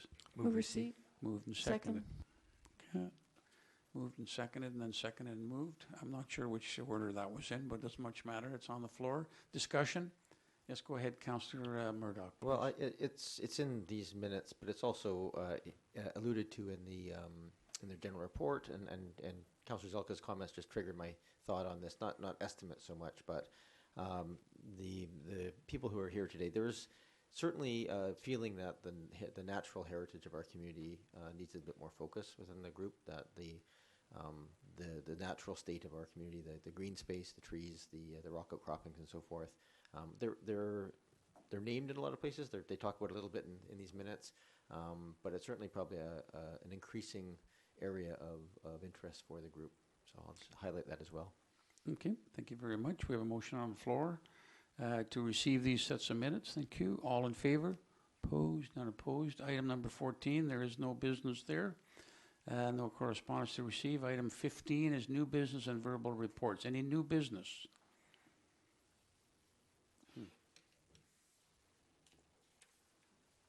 It's not new. I guess I'll start. Oh, go ahead. Well, it's just a verbal report. Okay, go ahead. That You can do that now. It's kind of not new business, but no, okay. Through my initiative earlier, well, on January 1st, asking the school district to consider endorsing the Bowker Creek Initiative's 100-year blueprint. It is now scheduled to come to the Operations Committee in February, and with a presentation by the Bowker Creek Initiative Coordinator, and so far with enthusiastic support from the board. Oh, that's good news. Thank you very much. I don't have a new, I don't know if this is new business, but I'm going to mention it in any event. You may have, we all received, circulated some time ago from, by our Ms. Jones, our Deputy Director of Corporate Services, a letter from Office of the Chief Medical Health Officer to, I think it was circulated to all of us, it looks like, about the air quality and health concerns due to domestic wood burning and backyard burning. And there were some recommendations. I just suppose it's more of a question. Is there anything that the fire department is going to bring forward or staff is contemplating on this at this point? None that we've been advised of, Your Worship. All right. So it was, there was some strategies set out there by Dr. Stanwyck and Dr. Fife and also Dr. Hoyano. Talked about adopting some of the strategies, but right now that's not on our any of our strategic plan, and some of them might have more work than others. So, but that is just something that we should be aware of, particularly the next strategic priority session. And you all had a copy of that. Okay, thank you. Yep, it was circulated some time ago. I just came to the top of the pile just finally. Meant to mention it earlier. Councillor Zelka, please, on new business. Yeah, thank you very much. Verbal reports. Okay, so just hang on to that one. We'll get to, you can jump in now. Those are all three are all kind of mashed together. Thank you. Just relating to the emergency program, I was very pleased to see that our grant application was approved to help with our ESS services in the amount of $21,635, helping to keep Oak Bay safe and resilient. Excellent. Good news. Thank you very much. Any other verbal reports? I've got a quick, go ahead, Councillor Murdoch, please. Just very quick update. So the Heritage Conservation Area Subcommittee on the hiring of a consultant has been meeting. We've completed a portion of that process and hope to have a selection in place by this week, if all goes well. So that'll move forward. So we're still planning on trying to get this done in the next few months, so we'll just stick with that. Okay. Councillor Kirby. I just had a question regarding that. Okay. So is there a specific timeline? Like, is there something more than a deadline that you could, because there's so much weighing on that being completed, i.e. secondary suites, I would just love to know that it's within the next, like, the next few months is such a vague timeline, so it would be nice to know if there's any kind of more definitive information you can provide, and if not now, if you could bring that to another council meeting, the next council meeting, we would be really appreciate an update as things move along. Sure. Through your chair to Councillor Kirby and to all the council. I'm unable to give a really specific timeline, frankly, at this point. The work plan that was brought forward for approval by council had the general layout of what our plan was. A lot of what we're going to be doing in the coming months is going to depend on the specific skill sets and availability of the consultant chosen. So our first order of business with that is to basically sit down and map out, revise our work plan and put dates in place to do all of the bits and pieces required. So I probably will in the next couple of 2-3 weeks, depending on when we can meet, have that for council. I can give a more detailed report, but at this time it's just not possible, unfortunately. But certainly there is no, I can't say it clearly enough, there is a general sense of that working group that we are trying to do this as quickly as we can within a good process, because we all recognize that it's necessary to do it quickly for all kinds of reasons, the ones you listed, but just frankly, if it lags, it just has all kinds of chances of other things creeping into it, not least of all the election. We would just like to keep it out of that process entirely. Thank you. Thank you very much. Quick report from the CRD. One of the big decisions that was made had to do with reversing the earlier policy of proceeding with something called IRM, and that stands for Integrated Resource Management. There had been some work on it, quite a bit of work done on it. The hope for that was at some point in the near future, the disposal of our resources would all be joined into one process at Heartland. And those resources would be our solid waste, which is now going into the Heartland landfill. The other was our compost, which may be going up there, although no decision has been made. And the third stream was to be the residual biosolids, as they're gently called, from our sewage treatment plant. And there was some promising experimentation done to bring those two together. Our staff looked at the technology. No major or even mid-size Canadian city is involved in any of that at this point. It's still well into the future. Our staff recommended we abandon that given the high risk and the potential for large costs. So that was reversed. That then triggered a revival, which had, in fact, it is so long. I was chair of the Environmental Advisory Committee about 4 years ago when we put out an RFP for an in-region or near-region composting facility. So with the the termination of the IRM approach, what came back on the agenda at the same time was proceeding with something we started 4 years ago, which had been held in abeyance to examine IRM. Now that IRM was no longer seen as feasible and viable to move forward with, we're back to composting. As you may know, our compost is picked up here, taken to Heartland, where it's transshipped and brought to Richmond. The feeling has always been it's environmentally more responsible, more sustainable to do the composting in or near the region. So staff will now be going back out and looking at suppliers who may be interested in doing that. It can be at any place. It could be on private lands. It could be on. It was left open as to where it would be, but certainly some around the CRD table felt that Heartland, where there's a significant amount of land where gases can be captured and reused, so to speak, for energy, might be the best. But it doesn't necessarily have to be there. So there's other communities such as Saanich, which is trucking its compost and garden waste up to Cobble Hill, where there's a large facility there which is handling and the compost. So the idea is to provide a central facility that all of us can use in or near the region. Councillor Kirby. I thank you for that update. I was under the impression that we were moving towards building a publicly owned composting facility at Heartland. That's what was suspended about 4 years ago as we looked at the IRM. So that was held in abeyance while we, and it wasn't strictly public.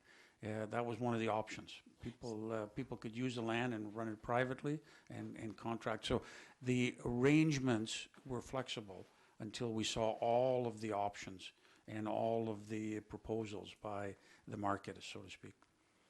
Okay, I would hope that as our representative at the CRD that you will support and promote the idea of a public facility and not have it become a private operation, which we know from all kinds of research that the P3 model and does always include profits and therefore costs the taxpayers more. So I hope you would encourage the public model. Right now, there's no set model. CRD wants to find out from the market what they would propose, and one would be to build a public facility at the Heartland. Right now, the Saanich's is going to a private facility, as is ours. Ours goes to Richmond in a private facility.